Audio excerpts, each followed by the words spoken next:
여러분, 지금 우리나라가 향유하고 있는, 그리고 자유세계, 미국을 포함한 자유세계가 향유하고 있는 그 자유민주주의의 뿌리가 여러분 어딘지 아세요? 바로 교회였습니다. 그 원천은 어디였는지 아세요? 바로 성경이었습니다.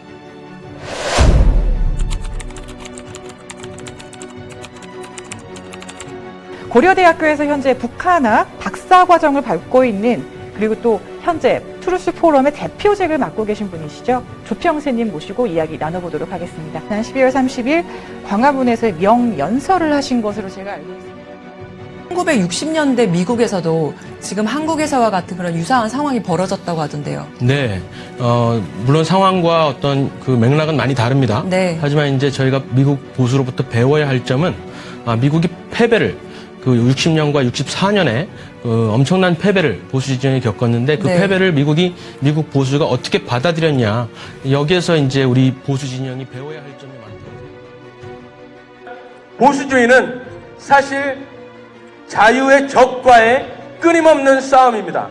왜냐하면 우리는 인간 스스로의 한계와 악한 본성과의 싸움이기 때문입니다. 좀 길게 하면 안 되겠죠? 바로 이 책을 번역하신 조평세 박사님 만나보겠습니다. 박사님 어서 오십시오. 안녕하세요. 자, 레이건 11. 책 제목이 참 멋집니다. 네.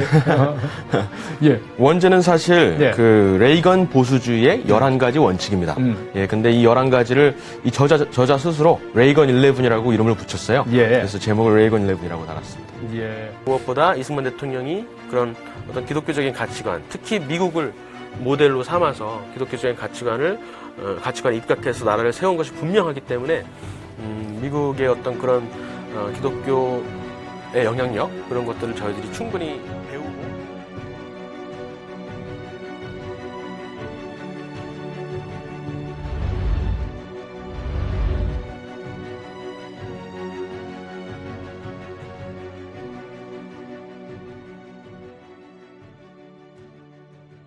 예, 시작하기 앞서 기도하고 시작하겠습니다. 제가 기도하겠습니다. 생명 되신 하나님 아버지 감사드립니다. 하나님의 은혜로 오늘 조평세 박사님 모시고 2차 강연을 진행합니다. 하나님, 이 자리에 모인 우리 모든 청년들에게 하나님께서 박사님을 통하여서 귀한 말씀, 귀한 강연, 메시지 듣게 하여 주시고 점점 더 하나님을 멀리하고 하나님을 모르고, 그리고 또 어떻게 우리가 어디서 어디로 가야 되는지 이 시대 가운데 분별하지 못하고 점점 더 하나님을 멀리하는 사관과 온갖 이념들과 정치의 방향성과 온갖 것들이, 세상 정치, 문화, 경제의 모든 파트들이 하나님을 배척해 나갈 때 우리 기독 청년들이 올바른 정신과 올바른 사관과 관념을 가지고 성경을 기본으로 하여서 하나님 말씀대로 살아가는 청년들로 만들어지는데, 오늘의 강연이 우리에게 생각이 열리고 우리의 사관이 열리는 귀한 강연이 될 수 있도록 축복하여 주시옵소서. 우리 박사님을 귀하게 값지게 사용해 주실 주님 기대합니다. 모든 행사 시작하는 순간부터 끝나는 순간까지 함께해 주세요. 감사드리며 예수님 이름으로 기도드렸습니다. 아멘. 안녕하십니까 여러분. 지난주에 이어서 이렇게 또 뵙게 됐습니다. 저희 조평세 박사님과 함께하는 출애굽기와 자유의 탄생 강연에 오신 여러분 환영합니다. 저는 사회를 맡은 대학청년회 회장 이원희. 네, 저는 리시브 실장 박소현입니다. 네, 안녕하십니까. 네, 저번 주 청년들의 뜨거운 관심과 호응과 함께 사람의 건국과 하나님의 건국이라는 제목으로 1차 강연을 마쳤었는데요. 오늘은 그 두 번째 시간을 가지려고 합니다. 바로 주제는 도덕과 예배이고요. 이 주제로 박사님께서 강연을 진행해 주실 예정입니다. 저희가 저번 시간 내용을 좀 정리해 드리면서 막간의 내용을 복습을 하면 오늘 강연에 여러분들께서 훨씬 더 빨리 집중을 하실 수 있을 것 같습니다. 네, 지난번 강연을 들으면서 저도 노트 필기를 계속 하면서 강연을 들었었는데요. 박사님께서 미국의 토기 곡장에 출애굽기 내용이 담겨 있고 그 독수리 상징에도 성경에서 나온 것이라는 말씀을 듣고서 사뭇 좀 놀라고 충격을 받았었습니다. 네. 그리고 또 인간이 만든 최초의 정부가 바벨탑 사건이라는 것을 듣고서 그 또한도 굉장히 충격을 받았었는데요. 그러니까 사람의 건국과 하나님의 건국이 사람의 건국이 하나님을 대적하기 위해서 시작됐다는 것에 굉장히 깊은 깨달음이 있었습니다. 네, 그에 반해서 하나님의 건국은 하나님께서 모세에게 십계명이라는 법과 또 이스라엘 백성에게 언약을 선포하셨고 그 언약을 지키심으로 예수 그리스도라는 진정한 자유가 탄생을 했다는 것. 그리고 문제는 현대의 사람들이 자유와 법과 질서를 두신 하나님을 무시하고 또 성경을 무시함으로써 이 인간 사회에도 그리고 또 전 세계적으로도 자유와 공화주의, 공공질서와 법治, 또 도덕 질서가 무너지고 있는 상황이라는 것을 말씀해 주셨습니다. 예, 그럼 저희가 지난번 핵심 내용들에 대해서 정리를 해드렸으니까 바로 박사님 모셔서 강연을 들을 텐데요. 오늘도 마찬가지로 화면 켜주실 수 있는 분들은 켜주시고요. 같이 양방향으로 소통하면서 강연 듣는 시간 됐으면 좋을 것 같고요. 그리고 오늘도 강의 마무리할 때 Q&A 시간이 있습니다. 강의 들으시면서 아니면 평소에 이런 쪽에 관심 있었던 질문들이 있으시면은 이따 발언권 얻으시고 자유롭게 질문해 주시면 감사하겠습니다. 네, 그럼 바로 박사님을 모셔볼까요? 네, 박사님 안녕하세요. 네, 안녕하세요. 예, 잠시만요. 여기 좀 얼굴을 보면서 할 수 있게 세팅 좀 하고요.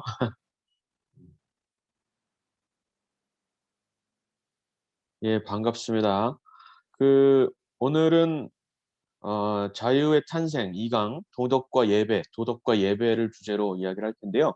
지난주에 이제 들으셨던 분들은 아마 대충 어떤 내용이구나라는 것을 짐작을 하실 수 있을 것 같아요. 사실은 근데 제가 실수한 게 출애굽기의 전체적인 줄거리를 그냥 한번 이렇게 읽고 이 강의를 듣는 것이 훨씬 더 효과적일 거였는데 제가 미리 말씀을 드린다고 했는데 까먹었어요. 그래서 강의가 끝나고라도 꼭 한번 처음부터 끝까지 그 줄거리를 그 맥락을 확 한번 쭉 익히시면 좋을 것 같아요. 물론 이제 중간중간에 이렇게 좀 지루한 부분 있잖아요. 그거는 이제 빨리빨리 읽더라도 한번 전체적인 맥락을 꼭 한번 머리에 익숙하게 이 강연 끝나고 오래 지나지 않아서 꼭 읽어보셨으면 좋겠습니다. 지난주 강연에 대해서 한번 리캡을 해볼게요. 복습을 해보면 아까 저기 회장님하고 실장님이 잘 설명을 해주셨지만 사람의 건국은 일단 하나님을 대적하기 위한 것이죠.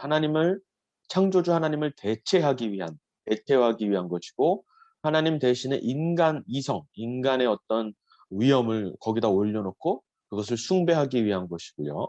그리고 결국에는 지상천국, 유토피아를 만들려고 하는 그런 움직임입니다. 그리고 사람 중심의 어떤 인본주의적인 철학을 세계관을 바탕으로 하고 있죠. 사람 중심이라 그러면은 뭐가 떠오르시죠? 주체 사상. 북한의 주체 사상을 보면은 사람 중심의 철학이라고 돼 있어요. 그 주체 사상을 만드신 황장엽 씨, 한국에 이제 탈북하셔서 한국에서 돌아가셨는데 지금 현충원의 황장엽 씨 묘에 가보면은 묘비에 그렇게 써 있어요. 사람 중심의 철학을 창시한 사람 이렇게 써 있습니다. 그래서 이게 첫 번째 인간의 건국은 이런 사람의 건국이었는데 그것이 바벨탑이었고 그리고 뭐 대표적으로 그 출애굽 당시에 애굽 제국이 그런 나라였습니다. 그런 제국이었고요.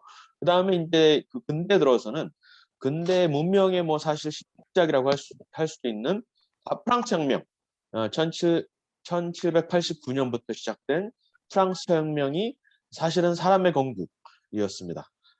그 프랑스 혁명을 바탕으로 해서 사회주의가 생겨났고요. 그 사회주의가 소련, 그리고 중국, 그리고 아프리카의 많은 나라 있었지만 지금 남아있는 나라는 대표적으로 북한이 있죠. 쿠바도 이제 사회주의를 버리기 시작했는데 북한하고 중국만 지금 사회주의를 못 버리고 있습니다. 그래서 그 사람의 건국이라고 할 수 있습니다. 하나님의 건국은 이스라엘로 대표되는 하나님의 건국은 내 백성을 보내라. 그러니까 고통받는 사람들, 하나님의 약속을 받은 백성들의 부르짖음을 하나님께서 들으시고 그 고통을 신원하시기 위해서 처음으로 시작을 하시죠. 해방을 하시는 것으로 이게 이제 홍해를 가른 사진이고요. 그 모습이고요. 결국에는 그 건국을 통해서 사람의 악함, 사람의 어쩔 수 없는 그 악함을 심판하십니다.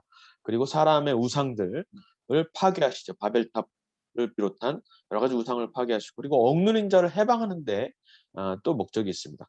그리고 건국을 통해서 그 하나님의 백성들 해방함을 통해서 하나님 스스로 자신의 영광을 널리 알리시는 데 목적이 있습니다. 그리고 아브라함에게 약속하셨던 그 약속을 언약이라고 그러죠. 언약을 성취하는 데 목적이 있습니다. 그리고 창조 질서의 회복에 목적이 있습니다. 고대 이스라엘이 그런 나라였고, 그리고 미국 혁명이 사실은 고대 이스라엘을 본따서 이제 건국을 한 혁명이었죠. 미국이 건국이 사실 그렇게 됐는데 그 건국 정신을 계속 잃었다가 뭐 회복했다가 잃었다가 회복했다가 하는 그런 와중에 있습니다. 그리고 이제 사실 고대 이스라엘과 미국 그리고 다음으로는 사실 한국이 그런 어떤 건국 정신을 가지고 아시아에서 유일하게 생겨났다라고 이제 저는 생각을 하고 그렇게 또 해석을 하려고 노력을 하고 있습니다. 그러면 이제 오늘은 이제 결국 출애굽의 어떤 본격적인 줄거리를 통해서 여기서 몇 가지 포인트들을 뽑아내려고 할 텐데요. 이 한 구절을 한 가지 머리에 염두에 두고 이제 계속 오늘 강연을 들었으면 좋겠어요. 29장 46절에 이런 말씀이 있습니다. 나는 그들 중에 거하려고 그들을 애굽 땅에서 인도해냈다. 이렇게 말씀하셨어요. 그러니까 처음에 내 백성을 보내라. 모세가 바로에게 가서 내 백성을 보내라. 그들이 내 앞에 절기를 지켜야 하겠다. 이렇게 말씀하셨잖아요. 그러니까 결국에는 해방을 시키시는 목적이 뭐냐 하면은 내 앞에서 나를 예배하기 위함이다. 이렇게 말씀하셨어요. 그죠? 근데 하나님도 우리 인간을 특히 인간을 구원하시기 위해서 선택하신 백성인 이스라엘을 사랑하셨기 때문에 이스라엘 그들 중에 내가 거해야 하겠다. 그래서 너희들을 꺼내온 것이다. 라고 이제 분명히 말씀하셨습니다. 이 하나님의 목적 의식을 머릿속에 잘 염두에 두고 오늘 강연을 잘 들으셨으면 좋겠습니다. 하나하나 구체적으로 그 줄거리 중에 중요한 내용들을 끄집어내기 전에 전체적인 맥락을 한번 살펴보겠습니다. 처음에 지난주에 잠깐 말씀드렸지만은 출애굽을 하자마자 홍해를 건너자마자 이제 해방이 되었다. 우리를 억압하고 있던 그 피라미드 만들면서 너무나 고됐던 그런 노동으로부터 우리가 해방이 되었다라고 기뻐하기도 전에 기뻐합니다. 잠깐 그 모세와 미리암이 노래를 부르죠. 그죠? 13장인가요? 15장에 미리암이랑 모세가 노래를 부르면서 딱 나옵니다. 근데 노래가 그치기가 무섭게 바로 백성들은 불평을 하기 시작하죠. 뭐 때문에 불평을 하죠? 물이 없었어요. 그죠? 물이 없어서 하나님께서 내가 너희 하나님인 줄을 알게 하리라 하면서 물을 딱 마라라는 곳에서 물을 주십니다. 그리고 바로 또 다른 불평을 합니다. 뭐 때문에 그러죠? 떡이 없다, 배고프다, 여기서 굶어 죽겠다 라고 하면서 불평을 합니다. 그런 불평을 하는 것을 통해서 이제 우리가 하나 깨달을 수 있는 것이 있어요. 그리고 불평이 끝나고 이제 하나님께서 만나와 메추라기와 물을 통해서 이 음식 문제를 해결해 주신 다음에 바로 전쟁이 일어납니다. 아말렉들이 어떤 이유도 설명이 되어 있지 않아요? 갑자기 어디서 아말렉이라는 민족이 나타나서 갑자기 이유도 없이 이스라엘 민족을 치는데 그때 모세와 이스라엘 백성들이 전쟁을 치르죠. 전쟁을 치르는데 그때 잘 아시죠? 모세가 손을 들면은 이스라엘 백성이 이기고 손을 내려놓으면 이스라엘 집니다. 그래서 손을 들고 있는 게 너무 힘드니까 홀과 훌과 아론이 이 팔을 들고 있는 그런 아주 재밌는 그 장면이 나옵니다. 여러분 아마 주일학교도 다 들으셨을 거예요. 그리고 그 다음에 전쟁이 끝나자마자 전쟁의 승리를 이제 기뻐하면서 이제 딱 안식을 취할 때 누가 오죠? 이드로가 옵니다. 이드로가 누구예요? 모세의 장인어른. 그죠? 장인어른이 아내 십보라랑 칫보라가 낳은 두 아들을 이제 데리고 따로 있다가 이제 데리고 오는 거예요.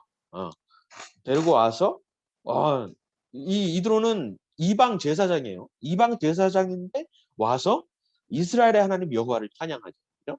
그리고서는 몇 가지 아주 중요한 제언을 하는데 이때 이드로가 준 제언이 대의 민주제, 여러분 아시죠? Representative Government라고 하는 대의 민주제의 시초가 됩니다.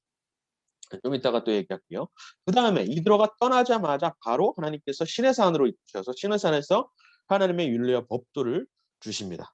그리고 율례와 법도 중에는 성막을 어떻게 건축해라라는 지침이 또 거기 담겨 있어요. 아주 길게 설명을 하시죠. 구체적으로 어떻게 성막을 만들어야 되는지. 그리고 그 성막 지침을 받자마자 바로 어떤 내용이 나오나요? 금송아지를 만드는 것이 나옵니다. 그러니까 모세가 40일 동안 저기 시내산에 올라가서 하나님의 법도를 받는 동안에 백성들이 불안한 거예요. 그죠? 불안해서 우리를 이끌어내, 우리를 앞으로 인도할 신을 만들어 달라고 하니까 아론이 금고리들을 모아서 그 금송아지를 만들어 주죠. 그래서 금송아지한테 말을 해요. 우리를 애굽으로부터 해방시켜 주신 신이시여 하면서 금송아지를 여호와 대신에 섬깁니다. 그 모습이 끝나자마자 바로 하나님의 진노가 이루어지고 그 다음에 이 백성의 뼈저린 회개가 이루어지죠. 그리고 일종의 살육도 이루어집니다. 하나님의 벌이 임하시는 거죠.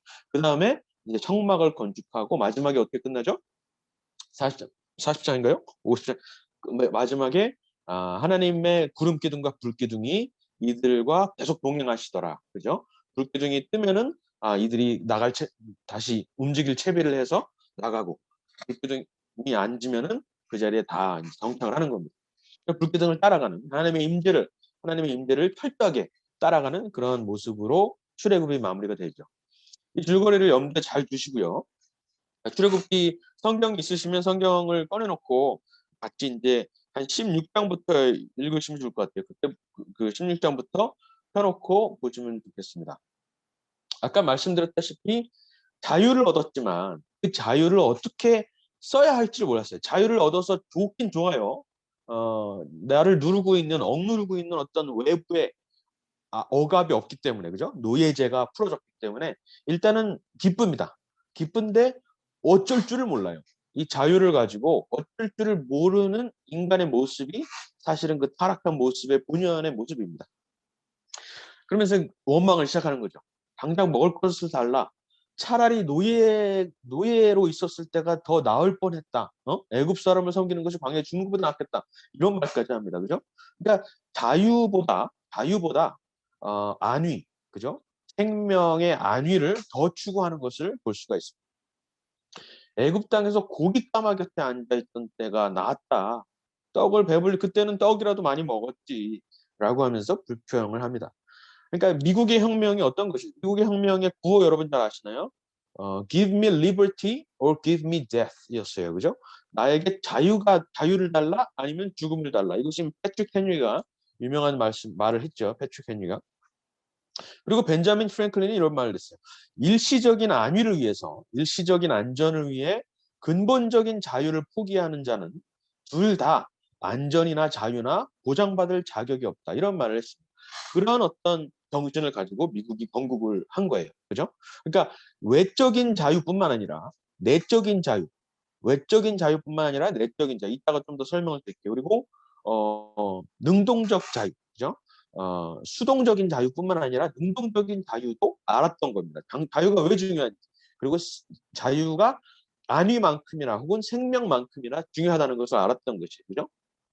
이 자유와 생명이라는 것은 우리가 보통 양도할 수 없는 권리라고 합니다. 양도할 수 없는 권리. 영어로는 inalienable right인데 분리할 수가 없다는 거예요. 누구로부터? 그 주체인 나로부터, 그 생명의 주인인 나로부터 분리가 할 수 없어요. 내가 원해도 생명을 버릴 수가 없어요. 그래서 자살 있잖아요. 생명을 내가 원해서 버리는 것. 이것은 성경적으로 말하자면 사실은 사형감입니다.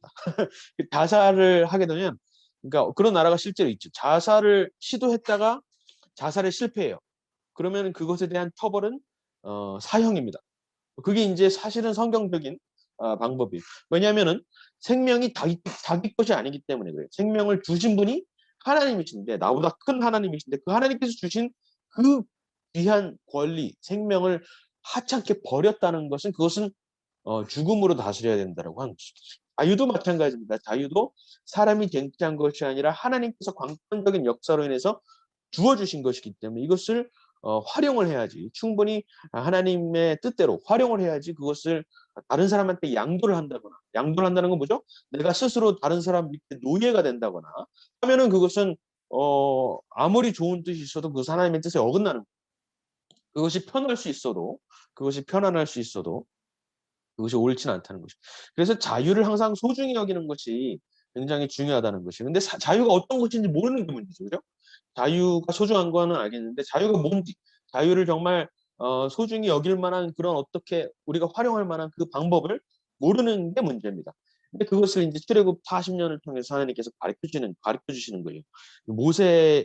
모세와 이스라엘 민족에 가르쳐 주시면 결국에는 인류에게 가르쳐 주시는 겁니다. 이스라엘 민족을 통해서. 그럼 볼게요. 장인 이드로가 와서 이제 제언을 해주는데 어떤 제언을 해주냐면 장언이 18장에 보시면은 그 모세가 아침에 일어나서 그러니까 이드로가 와서 너희 하나님이 내가 이방 제사장이지만 너희 여호와 하나님이 다른 모든 신보다 뛰어나다라는 것을 인정하고 여호와를 찬양합니다. 그죠?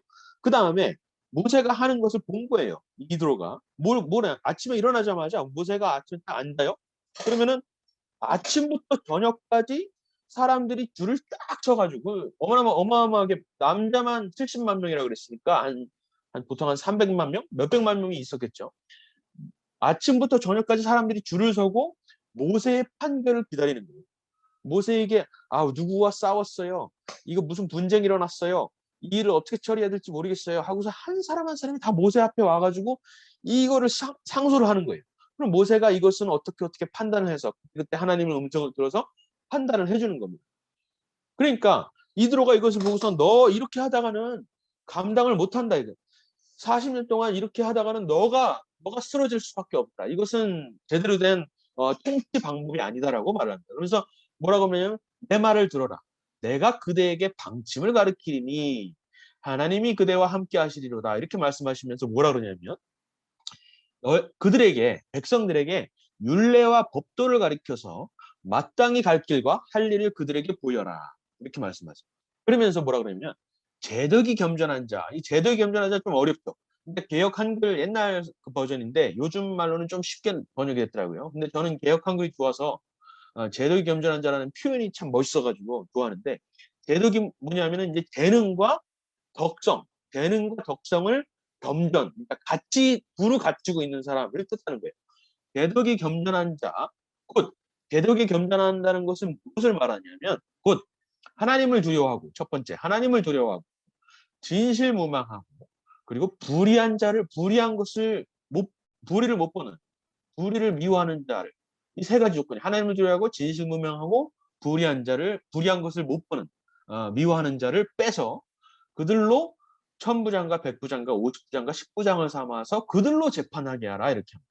이게 바로 우리가 알고 있는 대의 민주주의, 그러니까 representative democracy의 시초입니다. 이거는 그냥 역사상 기록된 역사상 가장 처음으로 어떤 천부장 제도, 백부장 제도, 그러니까 사람들을 뽑아서 이렇게 스스로 통치하게 하고 위로 상소하게 하는 이런 시스템이 처음으로 제안이 되고 실천이 된 사례예요. 인류 역사상.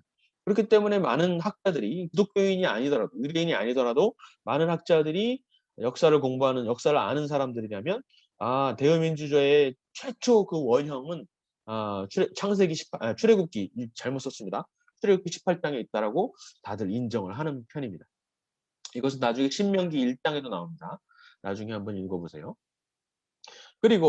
그런데 이제 율례와 법도를 가르쳐야 되잖아요. 그죠? 사람들이 스스로 판단할 줄 알아야 돼요. 그죠? 사람들이 스스로 판단하고 제덕이 겸전한 자를 뽑을 줄 알아야 되고, 그죠? 그래야 되는데 율례와 법도가 없어요. 지금 완전히 백지 상태예요. 자기네들이 알고 있는 법이라고는 애굽 땅에서 따랐던 바로의 명령 정도예요. 그죠? 바로는 뭐 완전히 신정 체제였기 때문에, 그죠? 자연신을 숭배하면서 신정 체제였기 때문에 바로의 말이 곧 법이었죠. 그죠? 바로 왕의 말이 곧 법이에요.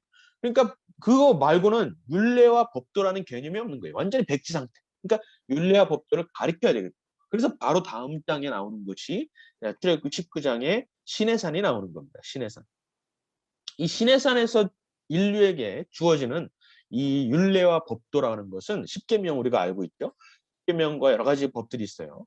근데 그것은 그 전에 있었던 어떤 그 다른 제국들의 법보다도 애굽은 물론이고 그 당시 뭐 아수르라든가 뭐 히타이트, 바빌론, 수메르 이런 제국들 그런 또는 부족들의 어떤 법보다는 훨씬 더 우월한 것이었고 완전히 차별되는 것이었어요. 일단 왜 그러냐면 그 당시에 이제 뭐 비교할 만한 것이 대표적으로 우르남무 여러분 아실 그 고등학교 때 아마 배웠을 거예요. 우르남무 법전하고 함무라비 법전이 있습니다. 이거는 이제 그 우르남무는 그 아수르인가요? 수메르 그 법전이고 함무라비는 바빌론 법전인데 이 법전들은 전부 다 시빌로우라 그래서 사람과 사람 간의 계약입니다. 사람과 사람 간의 계약. 누가 누구를 죽이면 안 된다는 어떤 법들이 만들어진 거예요. 그러니까 공평하게 모든 사람들을 동등하게 놓고 봤을 때 가장 공평한 방법들을 이제 고안을 한 것이죠. 그러니까 지금 십계명하고는 완전히 다른 거예요. 하나님께서 주시는 법하고 완전히 다른 거죠. 하나님께서 신의 산에서 주시는 법은 뭐예요? 인간과 인간의 계약, 컨트랙트가 아니라 계약이 아니라 그 인간들보다 훨씬 더 상위에 있는 어떤 상위에 있는 지적 존재가 그들에게 주는 법도인 거예요. 그죠? 완전히 다른 겁니다. 그래서 도덕이라는 개념이 처음으로 생긴 도덕이라는 게 뭐예요? 내가 다른 사람한테 피해를 주기 때문에 나쁜 일을 안 하는 게 도덕이 아니죠. 그죠? 다른 사람한테 피해를 주든 말든 옳고 그름이 절대적인 기준이 있기 때문에 나쁜 짓을 안 하고 착한 일을 하는 것. 그게 도덕이죠. 그죠? 사람들이 보든 말든 그것이 다른 사람한테 어떤 영향을 끼치든 말든. 그죠? 그게 도덕이에요. 그 도덕법은 사람보다 큰 존재가 없으면 성립이 불가능한 거예요. 그죠? 사람보다 큰 그것이 신이라고 부르든 어떤 자연 질서라고 부르든 어떤 그런 존재를 인정하는 것을 시작됩니다. 그렇기 때문에 도덕법의 성립에는 사람보다 큰 자에 대한 맹세가 필요한 거예요. 사람보다 큰 자에 대한 어떤 헌신이 필요한 겁니다. 그것이 바로 절대성을 이야기를 하는 것이죠. 그런 도덕법이 없다면 모든 것은 다 상대주의적인 것이겠죠. 얼마 전에 불과 며칠 전에 히브리서에서 아주 재밌는 구절을 발견했어요. 크티하다가 하나님이 아브라함에게 약속하실 때 가리켜 맹세할 자가 자기보다 큰 이가 없기에 자기를 가리켜 맹세하셨다 그랬죠. 하나님께서. 하나님보다 크신 분은 없기 때문에 하나님 스스로 내 이름을 들어서 맹세를 하시면서 백성들하고 약속을 하신 거예요. 언약을 세우십니다. 그리고 또 뭐라 그러냐면 사람은 자기보다 더 큰 자를 가리켜 맹세하나니 맹세는 그들이 다투는 모든 일의 최후 확정이니라 이렇게 돼 있습니다. 그러니까 사람과 사람끼리 다투더라도 그죠? 그것이 어떤 사람과 사람 간의 이해관계와 계약관계로서 판단할 수 있는 것이 아니라 그것을 주관하는 절대적인 어떤 기준, 법도가 있어야 한다는 것이죠. 이것을 아주 히브리서에서 아주 간략한 한 절로 잘 표현을 하고 있더라고요. 그리고 이걸 하나 예로 들어보면 다윗 왕의 고백을 들어보면 알 수 있어요. 다윗 왕이 밧세바와 간음하고 나단 선지자가 와서 그것을 책망을 하죠. 그때 다윗의 기도가 시편 52편이잖아요. 그때 다윗의 기도를 들어보면 아주 재미있는 대목이네요. 내가 주께만 범죄하여 주의 목전에 악을 행하였사오니 하면서 회개를 합니다. 그죠? 근데 생각해봐요. 지금 누구한테 범죄를 했어요? 우리아랑 밧세바랑 백성들한테 범죄를 했다 그래야 되는 거 아니냐 이렇게 생각할 수 있어요. 그죠? 사람의 생각으로는. 그죠? 밧세바한테 제일 먼저 사과를 해야지. 그리고 우리아를 죽였잖아. 우리아에 대한 거. 그리고 백성의 신의를 저버린 거 아니에요. 왕이 자기 사익을 위해 사욕을 위해서 장군을 죽인 거 아니에요. 그러니까 백성들한테 죄를 범했다고 고백을 해야 되는데 그게 아니라 나는 주께만 범죄하였사오니 내가 주 앞에서만 악을 행하였다라고 고백을 하는 겁니다. 이게 어마어마한 그 통찰력이라고 할 수가 있어요. 인간적인 측면에서 보면 인간의 눈으로 보면 이것은 무슨 이런 사람이 다 있어. 그죠? 이런 왕이 다 있어. 그렇게 생각할 텐데 하나님이 보실 때는 이것이 바로 도덕법이라는 거예요. 도덕법을 어겼을 때 정상적인 반응이라는 것이죠. 그런 법이 인간에게 필요했다는 것입니다. 인간은 피조물이기 때문에 어떤 창조주라고 하는 그 질서를 지으신 그분의 법도와 윤례가 필요했다는. 그래서 그것을 신의 산에서 인류 최초로 이스라엘 백성에게 내려주시는 겁니다. 이 십계명에 대해서 조금 더 구체적으로 하나하나 이제 이렇게 좀 배우면 좋겠지만은, 그리고 십계명 말고도 뭐가 나오죠? 십계명 말고 여러 가지 그 시민법이 나와요. 그러니까 뭐 처음에 노예에 대한 법으로 처음 시작합니다. 그리고 뭐 강도, 살인 이런 것에 대해서 어떻게들 쭉 나오죠. 그 다음에 마지막에는 의식법이라 그래서 세레모니얼로 종교법이라 그러죠. 그래서 성막을 건축하고 어떻게 제사를 드리고 어떻게 절기를 지켜야 되는지 그것이 나옵니다. 그러니까 나중에 요즘에 이제 현대 신학에서 뭐라 그러냐면은 도덕법은 남아 있고 그 시민법은 각 그 문화적인 사회 문화적인 어떤 문맥에 따라서 수정이 되었고, 그리고 의식법, 종교 의식법은 폐지가 되었다라고 함부로 말을 합니다. 근데 그렇다고 생각하지 않습니다. 저는 이 의식법과 이 시민법 그리고 도덕법은 아주 긴밀하게 연결이 되어 있고 다 어떤 한 가지의 하나의 문맥을 형성하고 있는 것을 분명히 아셔야 돼요. 그래서 함부로 의식법에 대해서 성막을 건축하고 어떤 색깔이 어디 들어가고 이런 의식법에 대해서 그냥 우리가 제껴놓을 것이 아닙니다. 옛날에 그랬지 이렇게 생각할 게 아니라 지금 현대 사회, 현대 교회의 예배 의식에도 이것이 다 의미를 가지고 들어가야 하는 그런 대목이라고 저는 생각을 합니다. 그래서 나중에 꼭 한번 읽어보시면 좋을 텐데, 이 십계명 여러분 아시죠? 처음에 4개는 하나님과 사람 간의 어떤 그 법도를 이야기를 하고, 그리고 5번부터 10번 6가지의 제목은 대인관계, 그죠? 대인관계에 대한 인간의 법도를 말한다고 이야기를 하고 있습니다. 근데 또 하나 재밌는 것은 10개 중에 전부 다 하지 말아라, 이거 하지 말아라, 저거 하지 말아라 하는 건데, 딱 2개만 이거 해라. 예, 그죠? 4번하고 5번. 4번이 뭡니까? 안식일을 기억해라. 거룩하게 지켜라. 그죠? 그 다음에 5번이 뭐예요?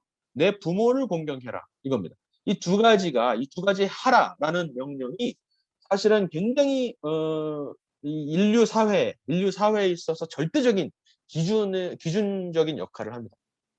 다른 것들은 인간의 모든 경향들, 악을 향한 경향들, 우상을 숭배하려고 하는 경향들, 사람을 죽이려고 하는, 간음하려고 하는, 도적질하려고 하는 그런 경향들에 대해서 경계하라, 하지 마라 하는 법이잖아요. 그런데 이 4번하고 5번만 너희들은 사람이기 때문에, 피조물이기 때문에, 내가 너의 하나님이기 때문에 이것을 해라 라고 하시는 말씀이. 그래서 이 2가지 명령에 우리가 특별히 주목을 해야 된다라고 이제 생각을 합니다. 안식일에 대해서 봅시다. 안식일에 대해서 이 10가지 출애굽기인데 창세기라 나오네. 출애굽기 20장을 보면은 이 10가지 명령을 말씀하실 때 4번째 안식일을 기억하여 거룩히 지키라라는 이 명령에만 3절을 할애해서 하나님께 설명을 하셨습니다. 왜 그래야 되는지, 왜 안식일을 지켜야 되는지 설명을 하십니다. 그 이유가 뭐냐면은 하나님께서 쉬셨기 때문에, 하나님께서 안식일을 쉬시고 거룩하게 하셨기 때문에 너희들도 그 안식일을 지켜라라는 것이에요. 그 말은 뭘까요? 그 말이 의미하고 있는 바는 뭐예요? 바로 우리가 창조주 하나님의 형상대로 지음을 받은 하나님을 닮은 존재들이다. 하나님을 닮았기 때문에 하나님이 7일째 되는 날 쉬셨을 때 그것을 거룩하게 하신 것을 본받아서 우리도 7번째 되는 날을 거룩하게 생각하고 거룩하게 여기고 그것을 하나님을 기억하면서 섬겨라라는 거죠. 그러니까 결국엔 하나님의 형상을 닮은 존재라는 그 인간의 존엄성을 표현하고 있는 거죠. 하나님께서 모든 인간을 평등하게 창조하셨다라고 말씀하셨을 때 그것은 모든 사람들이 다 똑같다. 우리가 서로를 바라볼 때 나는 너랑 똑같아라고 그런 차원에서 하신 말씀이 아니라는 거예요. 그 말은 모든 사람이 평등하게 창조되었다라는 말은 창조의 방점이 찍혀 있습니다. 그래서 하나님이 보시기에 모든 사람은 동등하다라는 거예요. 왜? 동물들하고 다른 게 뭐예요? 너희들은 하나님의 형상으로 지음받은 존엄한 존재, 각각. 그렇게 따지면 모든 사람이 다를 수밖에 없어요. 하나님의 창조주 하나님의 그 인격, 그 캐릭터 중에 하나가, 성품 중에 하나가 뭐냐면 완전히 독자적인 인격입니다. 그죠? 다른 사람과 다른 개성, 독자적인 인격, 생각, 사고방식 이런 것들이에요. 그러니까 모든 사람은 사실은 하나님께서 평등하게 창조하셨기 때문에 모든 사람은 다를 수밖에 없는 거예요. 모든 사람의 생각이 다르고 모든 사람의 판단이 다른 것 수밖에 없는 겁니다. 모든 사람 간에 사회 간에 격차가 있을 수밖에 없는 거죠. 오히려 하나님께서 평등하게 하나님 보시기에 창조하셨기 때문에 이것이 되게 중요한 내용이고요. 그리고 또 한 가지는 내 부모를 공경하라 합니다. 모든 다른 대인적인 관계를 말씀하시기 전에 살인하지 말아라가 첫 번째가 아니라 내 부모를 공경해라가 첫 번째라는 것을 주목하셔야 돼요. 내 부모를 공경. 남자와 여자, 함무라비 법전이나 뭐 그 우르나무 법전 같은 데 보면 남자와 여자를 구분하지 않아요. 남자와 여자를 분명히 구분하고 남자와 여자를 동등하게 취급하지를 않습니다. 유일하게 첫 번째로 이 모세에게 주신 그 법에서만 남자와 여자를 동등하게 취급하시고 같이 표현하시고 이 남자와 여자를 딱 구분해서 주시고 부모를 공경해라. 부모, father and mother라고 분명히 되어 있습니다. 부모를 공경해라. 그러니까 이 부모와 자녀 이 삼위일체, 삼각형의 이 관계가 모든 인간관계의 첫 번째 원형, 첫째 질서라는 거죠. 첫째 사회라는 것이죠. 그죠? 그래서 사회학 시간에 배우죠. 첫 사회는 가족이다라고 배우잖아요. 그 가족의 원형은 뭐예요? 부모와 자녀, 부모, father and mother and child. 이게 바로 사회 질서라고 할 수가 있습니다. 그런데 이 십계명을 비롯한 여러 가지 도덕법과 시민법과 의지법을 주셨어요. 여러 장에 걸쳐서 주셨어요. 그런데 그 장이 끝나자마자 무슨 내용이 나오나요? 성경에 바로 금송아지 내용이 나옵니다. 금송아지 내용이 나오는데 금송아지가 의미하는 바가 굉장히 큽니다. 금송아지가 결국에는 사람들의 어쩔 수 없는 한계를 말하는 거예요. 그러니까 어떤 자기네들을 지도할 어떤 지도자가 없었을 때 바로 불과 40일을 못 견디고 바로 그것을 대체한 지도자를 대체할 혹은 신을 대체할 우상을 찾는다는 겁니다. 자기네들을 지배할 우상을 찾는 거예요. 애굽에서 섬겼던 그런 바로 왕 같은 거를 다시 찾을 수밖에 없는 존재라는 것이 잘 드러나고 있어요. 그래가지고 뭘 하죠? 자기네들의 금고리를 애굽에서 애굽 사람들이 이거 가져가라 그래가지고 다 가져왔잖아요. 애굽 사람들 물품들 다 뺏어왔잖아요. 그 금고리들을 녹여서 부어가지고 금송아지를 만들고 거기를 섬깁니다. 그 금송아지한테 뭐라고까지 말해요? 우리를 애굽에서 구원하신 금송아지님, 금송아지시여 이렇게 숭배를 하는 겁니다. 그래서 모세가 이것을 보고 너 빨리 내려가 봐라. 하나님께서 말씀하시죠. 너 빨리 내려가라. 저 목이 곧은 백성들 내가 저들을 지켜볼 수가 없겠다. 빨리 내려가 봐라 하니까 모세가 내려서 보니까 어떻게 해요? 엄청나게 분노를 하면서 돌판을 깨버리죠. 하나님이 직접 주신 돌판을 세상에 깨어버립니다. 그리고서는 어떻게 하죠? 그 금 송아지를 부셔서 가루로 만들어서 물에 타서 그거를 다 마시게 합니다. 백성들한테 마시게. 그리고 3,000명가량 죽임을 당해요. 레위인들을 시켜가지고, 그러니까 제사장 그 지파를 시켜가지고, 너 형제를 죽이고, 친척을 죽이고, 이웃을 죽여라 해가지고 3,000명 정도 죽습니다. 그러니까 어마어마한 살육의 현장이 벌어지고, 그 고통을 뼈저리게 느낀 다음에, 그 다음에 회개가 시작되죠. 그죠? 회개가 시작되고, 모세가 다시 올라가서 모세가 대언 기도라는 걸 합니다. 내 백성의 죄를 대신해서 기도하는 것을 대언 기도라고 하는데 대언 기도를 하면서 어떻게까지 말을 하죠? 모세가 차라리 나의 이름을 생명책에서 지워주는 한이 있어도 저들을 용서해 주십시오라는 어마어마한 헌신적인 기도를 합니다. 그렇죠? 그리고 나서 하나님께서 용서하시고 두 번째 돌판을 깎아서 올려드립니다. 처음에는 하나님께서 깎아주신 거예요. 근데 이번에는 뭐예요? 모세가 직접 깎은 돌판을 가져가서 거기에다가 하나님께서 새겨주십니다. 근데 이게 되게 굉장히 큰 의미가 있는데요. 중요한 것은 백성들의 자원함이 중요해요. 백성들이 이 금송아지 사건을 계기로 백성들이 스스로 드리기 시작했어요. 그 전까지는 하나님이 주시는 만다와 메추라기 그리고 뭐 전쟁에서 이기는 것 그런 것들을 그냥 하나님이 주시는 대로 주권에 의해서 받았는데 이것으로는 충분하지 않다는 것을 깨닫기 시작했어요. 그것은 충분하지 않고 우리가 스스로 자원하는 마음으로 하나님께 헌신하는 그런 헌신이 필요한데 그것을 이제 하기 시작한 거예요. 금송아지 사건을 계기로. 어떤 일이 일어나죠? 그때부터 호렙산에서부터 금송아지 사건이 있었던 호렙산에서부터 그들의 장신구를 떼어내더라. 이렇게 말씀하고 있습니다. 장신구를 떼어냈다는 것은 세계관이 바뀌었다는 거예요. 세계관이 바뀌기 시작했다는 거예요. 내가 존재하는 목적, 존재하는 이유, 그 자체가 지금 바뀌기 흔들리기 시작했다는 거예요. 장신구를 떼어내니라. 그리고서 그 장신구를 어떻게 하죠? 하나님께 바치기 시작하는 거예요. 하나님이 내라. 모세가 너 이거 내라고 해서 주는 게 아니라 모든 백성이 각기 자원해서 바쳤다라고 돼 있어요. 자원해서 성막에 무엇이 필요하다고 하니까 자원하는 마음으로 이것이 여러 번 반복을 합니다. 마음이 감동된 모든 자와 자원하는 모든 자가 와서 예물을 가져다가 여호와께 드렸어요. 곧 마음에 원하는 남녀가 이런 식으로 마음에 자원하는 남녀 이런 식으로 합니다. 그리고 또 어떤 일을 합니까? 하나님이 백성들이 자원해서 일어나니까 하나님이 몇몇 사람들을 선택해서 그들에게 엄청난 감동을 주세요. 그래가지고 어마어마한 지혜를 주셔가지고 성막을 어떻게 건축해야 되는지 그 지혜를 주십니다. 그래서 그 사람이 누구죠? 부살렐이라는 사람에게 건축 지식을 주셔가지고 어마어마한 그 수학적인 어떤 지혜를 주세요. 그래서 아주 계산적으로 철저하게 하나님이 시키신 그대로 성막을 건축하게 하시고 또 오홀리압이라는 사람을 통해서 어떤 천이라든가 비단 이런 것들을 뽑아서 실을 뽑아서 이렇게 만들게 하는 그런 것들을 하나님께서 지혜를 주셔서 감동을 주셔서 하게 하십니다. 그리고 또 그 외에도 하나님께로부터 지혜를 얻고 와서 마음에 원하는 하나님의 감동을 받아서 마음에 자원하는 마음을 가진 사람들이 모이기 시작합니다. 그래서 매일 아침마다 사람들이 자원하는 예물을 연하여 하나님 앞에 가져왔다라고 돼 있어요. 이게 참 어마어마한 대목입니다.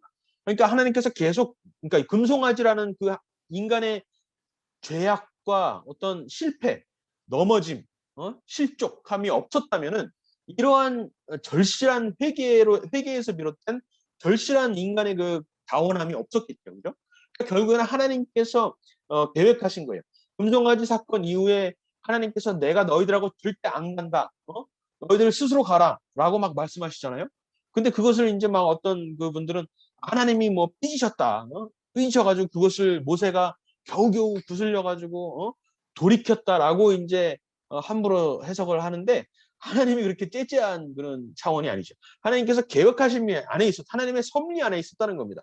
금송아지 사건, 하나님 인간의 타락을 아셨기 때문에 인간의 타락함을 통해서 결국에는 그것을 폈을 때 인간이 회개하고 돌이켜서 자원하는 마음으로 나를 섬길 거를 알았기 때문에 그런 사건을 허락하셨던 것입니다. 그래가지고 나중에는 어떤 일이 일어나냐면은 사람들이 너무 많이 가져오는 거예요. 성막을 건축할 재료가 다 쌓였는데도 계속해서 사람들이 만들어가지고 실을 뽑아서 가져오고 금을 또 뽑아서 녹여가지고 가져오고 하니까 됐다. 이제 그만 가져와라. 라고 말을 할 정도였어요. 모세가 명령을 내림에 다시 만들지 말라. 있는 재료가 넉넉하기에 더 이상 가져오지 말아라고 명령을 할 정도였습니다. 근데 이런 그 금송아지 사건을 전후로 해서 하나님께서 전적으로 해주시는 것과 금송아지 사건 이후로는 사람들이 자원하는 마음으로 했던 것 이런 어떤 뭐랄까요 이 듀얼 내러티브라 그러는데 이 텍스트와 서브텍스트가 있어요. 이 두 가지의 어떤 맥락이 이 금송아지 사건 전후뿐만 아니라 계속해서 출애굽기 사건 계속해서 일어납니다. 예를 들어서 홍해를 쓸러갔을 때 홍해를 건넜을 때 애굽 병거들을 홍해를 통해서 쓸어내시죠, 그죠? 그것은 누가 하신 거예요? 전적으로 하나님이 하신 것이죠, 그죠? 하나님이 이 첫 번째 그 전쟁에서 하나님이 완전하게 승리하셨어요, 그죠? 그런 사람은 아무런 그냥 지켜볼 뿐이죠. 감탄만 했죠, 그죠? 그런데 바로 다음에 아멜렉과의 전투에서는 어땠어요? 아멜렉과의 전투에서는 하나님이 물론 도와주셨는데 사람의 참여가 있었습니다. 어떤 참여가 있었죠? 모세의 손이 올라갔어야만 했어요. 모세의 손이 올라갔어야만 하나님이 개입해서 싸워주시는 거예요. 모세가 힘들어가지고 내리면은 바로 지게 돼 있는 거예요. 사람의 참여, 특히 이제 하나님의 선택하신 모세라는 인물의 참여가 필수적으로 필요했습니다. 그리고 돌판도 마찬가지예요. 모세가 하나님으로부터 전적으로 하나님께서 직접 돌을 깎아서 사람의 사이즈에 맞게 모세가 들고 갈 만한 그런 사이즈에 맞게 그걸 깎아가지고 거기다가 새겨주셨다고 생각을 해보세요. 그것이 얼마나 귀중해요? 그죠? 얼마나 귀중해. 하나님이 직접. 근데 그것을 내려오자마자 사람의 악을 보고 화가 나가지고 깨버립니다. 하나님이 주신 걸. 그러고 나서 어마어마하게 죄송한 송구한 마음으로 직접 그 비슷한 자기가 기억하는 대로 그 비슷하게 그것을 직접 깎아서 하나님께 올려가는 그 모세의 심정을 한번 생각해 보세요. 그러고 나서 하나님께서 그들을 용서하시고 모세의 대언 기도를 들으시고 모세의 헌신을 들으시고 거기다가 다시 써주시는 것을 생각해 보세요. 그러니까 사람의 참여, 사람의 회개와 사람의 어떤 자원하는 마음을 하나님께서 보시고 그것을 통해서 하나님의 섭리를 이루시는 겁니다. 그리고 신의 산도 마찬가지예요. 신의 산에서 임재하셨죠. 그리고 나서는 인간들이 만든 그런 성막, 하나님의 지침을 따랐지만 어떤 사람들의 참여함을 통해서 만든 그 성막에 하나님께서 임재하기 시작합니다. 어떤 하나님의 창조물, 다연 본연의 그런 신의 산이라는 곳에서만 만나주시는 것이 아니라 사람이 예배하겠다고 지은 성막 안에서 사람을 만나주십니다. 시내산에서 선포된 언약도 마찬가지예요. 그 언약을 나중에 모세가 신명기에 나오죠. 다시 예언을 하시죠. 그 40일 마지막에 모세가 다시 한번 말씀. 그렇기 때문에 여기서 굉장히 중요한 대목입니다. 우리가 하나님을 닮은 존재라는 것이 또 조금 중요하고 하나님을 닮았기 때문에 안식일을 지켜야 되는데 그 안식일을 통해서 무슨 하나님의 섭리, 구원사적인 섭리를 이루느냐? 하나님께서 하시는 주권적인 역사 속에 인간이 하나님의 말씀을 따르는 인간이 거기에 참여할 수 있도록 하는 하나님의 구원사에 전적인 구원사에 인간이 참여해서 하나님의 주권은 그대로 있지만은 거기에 인간의 참여함이 인간의 자원함이 같이 매달려서 갈 수 있게 하십니다. 그래서 결국에는 하나님의 구원을 완전하게 하는 겁니다. 사람의 참여로 인해서. 왜냐하면 사람을 그냥 동물처럼 따로 지으신 것이 아니라 하나님을 닮은 존재로 존엄하게 지었기 때문에 그렇게 자원하는 마음으로 하나님을 예배해야만 그것이 신령과 진정의 예배가 되기 때문이에요. 그러니까 어마어마한 그 하나님의 계산과 섭리가 있었다라고 이제 할 수가 있죠. 그런 것이 출애굽 내내 있고 사실은 구약 성서 내내 계속됩니다. 그런데 여러분 광야 이후에 어떻게 되죠? 출애굽은 끝났어요. 출애굽 그렇게 성막을 지어서 성막에서 하나님께서 임재를 하셨는데 여호수아를 통해서 그 홍해가 아니라 뭐죠? 요단강을 건넌 다음에 어떤 일이 일어났어요? 모든 지파들을 거기에 부족들을 제패하고 정복하고 나서 땅을 나눠서 이제 분배를 하죠. 그 다음에 여호수아가 뭐래 그래요? 나는 여호와를 섬길 텐데 나는 이렇게 우리를 구원하신 여호와를 섬길 텐데 너희들은 어떻게 할지 너희들은 알아서 선택해라. 그렇게 했을 때 처음에는 전부 다 12지파가 하나님을 당연히 섬겼다. 그런데 조금씩 우상을 완전히 파괴하는 것에 실패합니다. 그죠? 우상 제거에 실패합니다. 우상을 제거하는 것에 실패하는 것은 어떻게 돼요? 예배에 실패하는 거예요. 온전한 예배에 실패하게 되고 그 예배에 실패하면 결국 어떻게 됐어요? 도덕적인 타락으로 이어졌습니다. 그 사사기의 마지막 2장이나 3장 정도 보시면은 어마어마하게 정말 그 타락한 그 이스라엘 백성들을 볼 수가 있어요. 타락해가지고 정말 근친상간도 일어나고 여러 가지 하여간 그런 타락한 모습 속으로 사사기가 끝이 나죠. 어떻게 끝나나요? 사사기 마지막 절에 그때 이스라엘의 왕이 없으므로 사람이 각기 그 소견에 옳은 대로 행하였더라. 이렇게 하나님께 주신 율례와 법도대로 옳은 것이 아니라 각기 사람의 생각대로 각기 그 생각대로 옳은 것을 찾아서 헤맸다라는 왕이 없었기 때문에. 그런데 왕이 있는 것은 하나님의 뜻이에요, 아니에요? 하나님의 뜻이 아니죠. 왕을 찾는 것은 모세가 40일 동안 시내산에 올라갔을 때 금송아지 아론이라는 사람을 통해서 금송아지를 찾는 것이나 다름없어요. 그런데 우리 현대 사회의 어떤 정치판을 봐도 사실 이 모습 그대로입니다. 우상을 제거하는 것, 그러니까 우리의 이성을 숭배하는, 과학을 숭배하는 것을 우리가 허용을 하다 보니까 창조주를 과학으로 대체하는 것을 허용을 하니까 어떤 일이 일어나죠? 예배가 실패를 하고 교회 속에 여러 가지 세상적인 인본주의적인 세계관이 틈타죠. 그러면서 도덕관이 완전히 무너지게 됩니다. 그리고서 하나님께 대한 예배가 실패하고 도덕관이 무너지고 각자 자기 마음대로 성경까지도 해석을 합니다. 성경까지도 인간의 생각대로 해석을 하고 그것을 가리키기 시작하고 완전히 어떤 절대적인 기준이 없어지죠. 그렇게 되니까 어떻게 돼요? 절대적인 왕을 찾는 겁니다. 절대적인 국가를 찾는 거예요. 정부를 찾는 거예요. 국가가 나를 구원하겠구나 라고 하면서 사회주의적인 경향을 드러낼 수밖에 없는 겁니다. 우리가 많이 왜 사람들이 좌익적인 세계관에 빠질까? 실패할 수밖에 없는 사회주의나 공산주의에 왜 사람들이 빠질까? 우리가 의아해하잖아요. 근데 전혀 이상한 게 아니에요. 전혀 이상할 일이 아닙니다. 그것은 인간 본연의 경향이 그러하기 때문에 사회주의로 향할 수밖에 없는 겁니다. 왜냐하면 우리는 무언가 섬길 만한, 정부라도 섬겨야 할 만한, 인간의 신이 떠났을 때 그 신을 태울 만한 어떤 절대적인 존재를 요구하기 때문에 나를 노예 삼아 주세요. 나를 노예 삼아 주세요라고 하면서 왕을 찾는 인간의 본성이 있다는 것이죠. 그래서 왕을 달라고 사무엘한테 말을 하잖아요. 사무엘이 근데 분명히 말씀하시죠. 하나님께서 왕의 제도는 결코 나의 뜻이 아니라라고 분명히 말씀하시죠. 나중에 사무엘 상 8장을 꼭 한번 읽어보세요. 그래서 이제 결론적으로 예배의 속성은 뭐죠? 예배의 속성. 이 출애굽기를 통해서 나타나는 성막의 속성은 뭐냐면은 성막이 나중에는 뭘로 부르죠? 회막이라고 부르죠. 회막. 성막은 뭐예요? 하나님께서 임재하셔서 거룩하게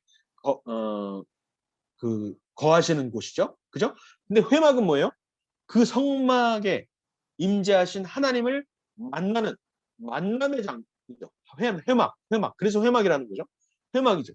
그러니까 성막이 회막이 되기까지가 바로 예배의 그 과정이라고 할 수가 있는데 예배의 속성이 뭔가요? 결국에는 나를 애굽의 종되었던 집에서 나를 인도하여 내신 하나님을 기억하는 겁니다. 바로 자유, 우리가 누리고 있는 자유의 근원이 바로 창조주이신 것을 기억하는 것을 말을 합니다.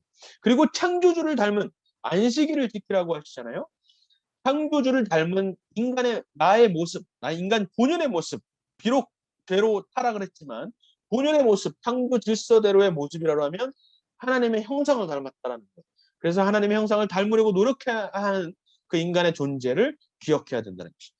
그리고서 자유를 얻었음에도 불구하고 죄로 인해서 자유를 누리지 못하는 그 사람의 한계를 통감해야 된다는 거죠. 그것은 그냥 단순히 imperfect, 불완전함 자체가 아니에요. 이것은 영어로 하면은 imperfectibility라고 합니다. 완전히 어떻게 해서도 완전해질 수 없는 이라는 뜻을 가지고 있어요. 어떻게 해도 인간으로서는 인간의 힘으로는 절대로 완전해질 수 없다는 것을 뜻하고 있습니다. 그런 존재라는 것을 철저하게 아주 처절하게 인식을 하고 그렇기 때문에 나는 한 번의 법도와 윤리를 받는 것뿐만 아니라 처음부터 끝까지 지속적으로 하나님께서 나의 안에 지속적으로 임재하셔야 된다는 것을 이해해야 되고 인식해야 된다는 것이죠. 그래서 하나님의 임재하심을 끊임없이 사모하는 거예요. 그래서 끊임없이 예배하는 겁니다. 끊임없이 갈급하게 하나님을 찾는 그 상태가 바로 예배라고 할 수가 있습니다. 그것을 놓쳤을 때, 그것을 잃어버렸을 때 타락이 이루어지고 인본주의적인 질서가 거기에 틈타 들어오기 시작하는 겁니다. 이것을 이제 국가 정치 철학적인 차원에서 이것을 승격해서 한번 생각해 볼게요. 그런 내용의 책이 바로 지난주에 소개드렸던 레온 카스의 하나님의 건국이라는 책입니다. 여기에서 레온 카스가 국민 국가의 조건을 3가지를 딱 듭니다. 이스라엘이라는 출애굽 사건에서 나타나는 이스라엘 민족을 통해서 알 수 있는 첫 번째 국민 국가의 조건, 3가지 조건. 첫 번째, 백성 모두가 공유하는 이야기와 노래가 있어요. 바로 노예됨, 애굽 치하에서 아주 노예제로부터의 아주 극적인 해방, 드라마틱한 홍해 갈라지고 막 그런 10가지 재앙 내리고 이런 드라마틱한 어떤 하나님의 주권적인 역사를 통해서 해방되는 그 사건이 있어야 된다는 거예요. 그래서 그것을 통해서 모든 사람이 공유하는 노래가 있어요. 미리암과 모세가 부르잖아요, 노래를. 그 노래가 있어야 된다는 거예요. 한번 생각해 보세요. 우리나라, 이 조선민족, 대한민국에 그런 공통의 노래가 있었는지 한번 생각해 보세요. 미국은 그것이 분명하게 있었습니다. 그리고 두 번째, 인간 간의 계약을 뛰어넘는, 아까 말씀드렸죠, 인간 상위의 어떤 도덕법. 그 도덕법이 있어야 된다는 것은 어떤 지적인 존재, 인격적 존재를 뜻합니다. 그것은 바로 창조주 하나님이시죠. 창조주 하나님이 내리시는 도덕법이 필요합니다. 그것을 이스라엘 입장에서는 언약이라 그러고 우리 기독교 입장에서도 언약이라 그러고 아니면은 국가, 정치 철학적인 의미로 말로 하자면은 헌법을 말하죠. 헌법. 사람과 사람 간의 계약보다 큰 것, 국가 그 자체보다 큰 법이 바로 헌법입니다. 그리고 거기에서 끝나지 않아요. 그 법을 받아도 그 법을 지킬 수 있는 능력이 없는 존재가 바로 인간이라는 존재예요. 그 법을 지키느니 차라리 나는 왕을 섬기겠다라고 하는 존재가 바로 인간이에요. 그래서 뭐가 필요해요? 끊임없이 하나님을 예배할 수 있는 그 자원하는 마음이 필요한데 그것은 어떻게 필요하냐? 내 한계를 뼈저하게 깨달아요. 금송아지를 세워서 금송아지 때문에 우리가 서로 살육을 하고 우리가 그 금송아지를 갈아부셔 만든 그 물을 마시는 그런 어떤 뼈저리고 철저한 회개가 필요하다는 것이죠. 회심. 그 회심의 사건을 통해서 하나님의 임재하심을 끊임없이 지속적인 임재하심을 사모하게 되는 그 예배 현장으로 우리가 들어가야 된다는 것이죠. 그것이 바로 국민됨, 국민 국가됨의 세 가지 조건이라고 레온 카스는 말을 합니다. 신기한 것은 레온 카스가 기독교인이 아니에요. 심지어 유대교인도 아니에요. 유태계이지만 종족적으로 유태계라는 것이 유대교를 섬기는 울트라 오르토덕스 유대인이 아니라는 거예요. 그러니까 본인은 신앙이 없는데도 불구하고 그냥 순수히 정치 철학적으로 생각을 했을 때 이 세 가지 의미를 도출을 해낸 겁니다. 그 참 신기하죠? 그래서 결국에는 하나님을 그 종교성이라고 그러죠. 신앙생활, 국가가 존재하기 위해서는 그 신앙생활을 보장을 해야 된다는 거죠. 그 국민들의 자발적인 신앙생활과 예배함을 보장을 하라는 것이에요. 여기에 굉장히 큰 통찰력이 있다고 생각을 했어요. 그러면은 진정한 자유는 뭐예요? 여기에서 이제 세 가지를 말씀드렸는데 이제 여러분 스스로 한번 생각해 보셔야 될 것은 한국은 어떠냐? 한국에는 과연 이 모두가 공유할 수 있는 이야기와 노래가 있느냐? 모두 인간 간의 계약을 뛰어넘는 어떤 절대적인 도덕법이 있느냐? 그리고 모두가 끊임없이 그런 철저하게 어떤 회심을 통해서 공유하는 어떤 하나님의 임재함을 사모하는 그런 것이 있느냐를 한번 생각해 보세요. 그러면 여기를 그 생각을 해보면은 우리 교회가 한국 교회가 이 정치를 바로잡기 위해서 이 사회를 바로잡기 위해서 어떤 역할을 해야 되는지 그 답이 나옵니다. 오늘은 그 시간이 아니기 때문에 이쯤에서 생각을 하도록 하겠습니다. 그러면 진정한 자유가 무엇이냐라고 했을 때 이 세 가지 국민됨의 조건을 빗대서 한번 진정한 자유의 뜻을 한번 우리가 유출을 해볼게요. 첫 번째로 각 개인이 외부의 억압으로부터 해방돼서 어떤 초월적인 질서를 추구할 수 있는 상태여야 됩니다. 그죠? 외부의 억압, 노예제로부터 해방돼서 더 나아가서 우리보다 큰 존재를 섬길 수 있고 추구할 수 있는 상태를 혹은 그런 상태를 보장하는 그런 정치 체제를 우리가 자유라고 할 수가 있어요. 근데 자유는 그것으로 충분하지 않죠. 두 번째로 각 개인이 창조주가 정한 법과 질서를 받아들이고 자원하여 따르는 상태를 의미를 합니다. 인간 간의 계약으로는 불충분하다는 것을 이해하고 인간보다 큰 어떤 절대적인 법이 필요하다. 그리고 그 법을 인지하고 그 법을 따르려고 하는 마음 상태가 두 번째 조건입니다. 그리고 세 번째로 자유란 각 개인이 스스로의 한계를 터전하게 인정하고 끊임없이 예배하지 않고는 끊임없이 하나님의 임재하심을 사모하지 않고는 내가 하나님이 주신 법을 따를 수 없다는 것을 인정하는 것이 진정한 자유라고 할 수가 있어요. 그럼 결국 뭐예요? 기독교적인 의미로 받아들일 때는 자유는 곧 죄로부터의 자유를 말합니다. 죄로부터의 자유를 말합니다. 근데 신학적으로 얘기했을 때 죄로부터의 자유는 뭐를 말하죠? 그것도 세 가지 단계가 있습니다. 첫 번째로 죄의 형벌로부터의 자유. 죄의 형벌. penalty of sin이라고 그러죠. 죄의 형벌. 우리는 예수님을 구주로 신하는 순간부터 죄의 형벌로부터 자유합니다. 그죠? 여러분 믿으시죠? 지옥에 안 가고 천국에 가는 것을 우리는 믿습니다. 그러나 두 번째로 죄의 권세. 죄의 권세로부터는 완전히 자유하지 못해요. 계속해서 죄의 권세로부터 싸워야 됩니다. 이 세상에서 살아가는 동안 예수님이 오실 때까지는 계속해서 우리 속에서 계속 꿈틀대고 있는 여러 가지 죄악된 본성과 싸워야 됩니다. 그 과정을 우리는 성화라고 얘기를 하죠. sanctification. 그리고 마지막에 궁극적으로 하나님의 나라가 올 때 예수님이 두 번째로 대림하셔서 완전히 하나님의 왕국을 한 번에 하나님께서 다스리는 땅이 그때가 왔을 때는 죄의 실존으로부터 자유하게 됩니다. 죄의 존재 자체가 완전히 없어지고 완전히 하나님께서 통치하시는 그때가 옵니다. 그것을 우리는 신학적으로는 영화라고 해요. 영화.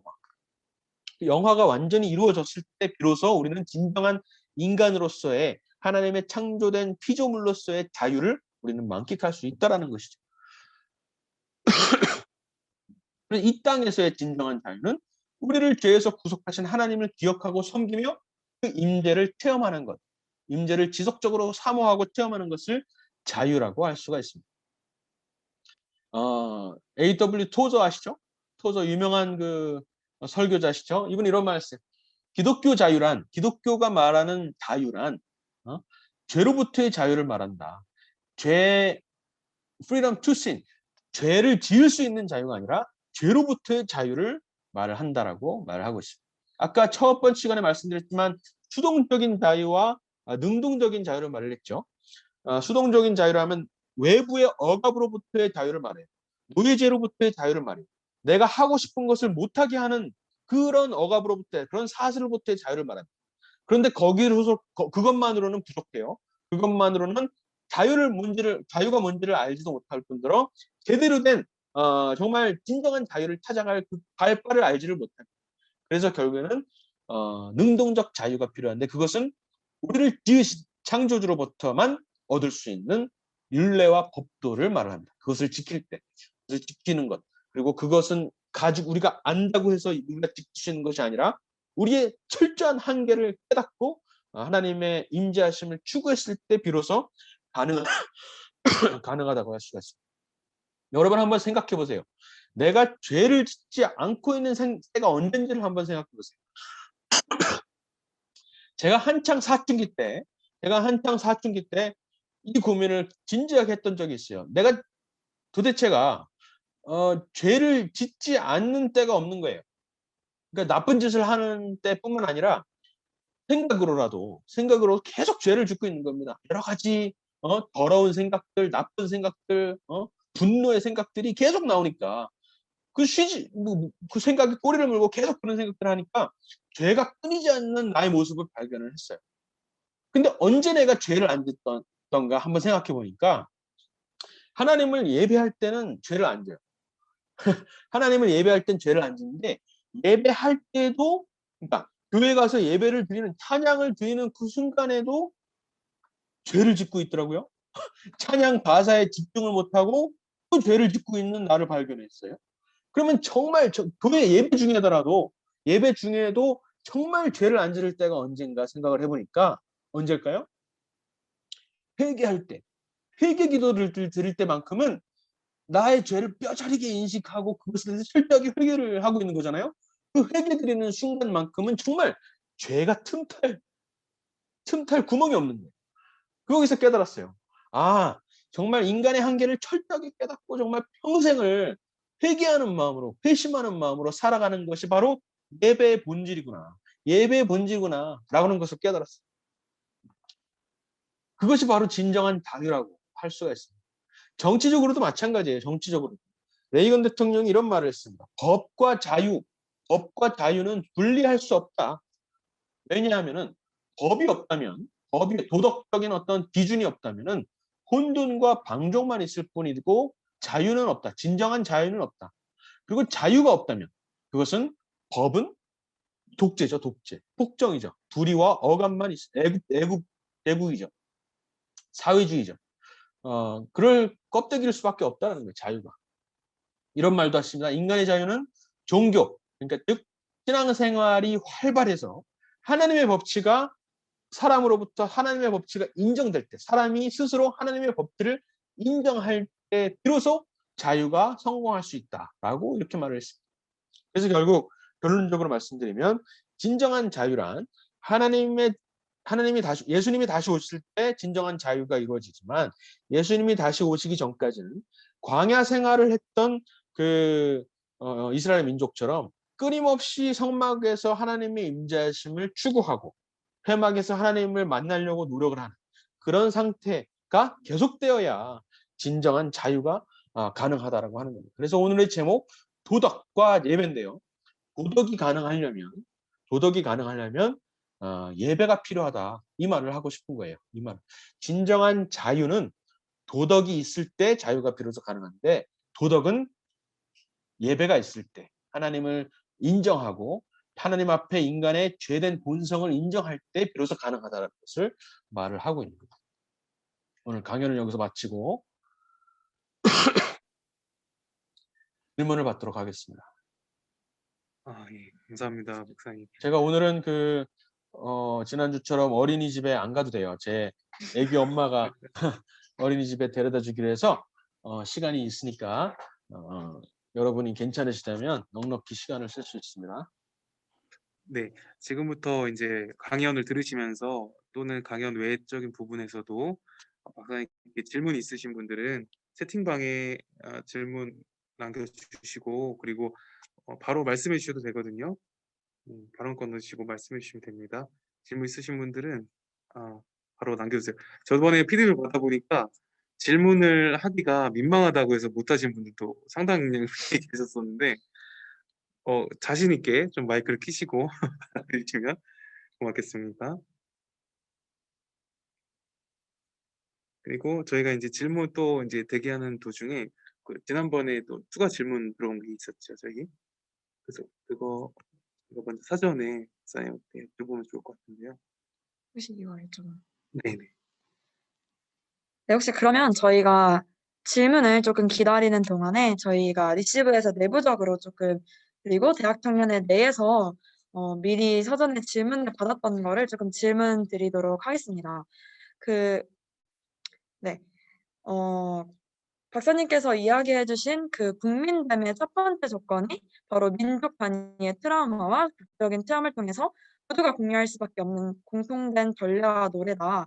이렇게 말씀을 해주셨는데 여기서 말씀을 하시는 게 그러니까 아픔이 있는 역사를 함께 공유하는 게 국민됨의 첫 조건이라고 하신 건데 지금 한국은 그 아픔을 이제 공유한답시고 일본과의 관계에서 우리는 영원히 피해자다라는 입장으로 이제 아픔을 공유하고 계속 이제 해결점을 찾아내지 못하고 있는데 이 또한 민족 단위의 트라우마와 극적인 체험을 통해 공유되는 노래라고 표현할 수 있는 것인지 그런 질문을 좀 드리고 싶습니다.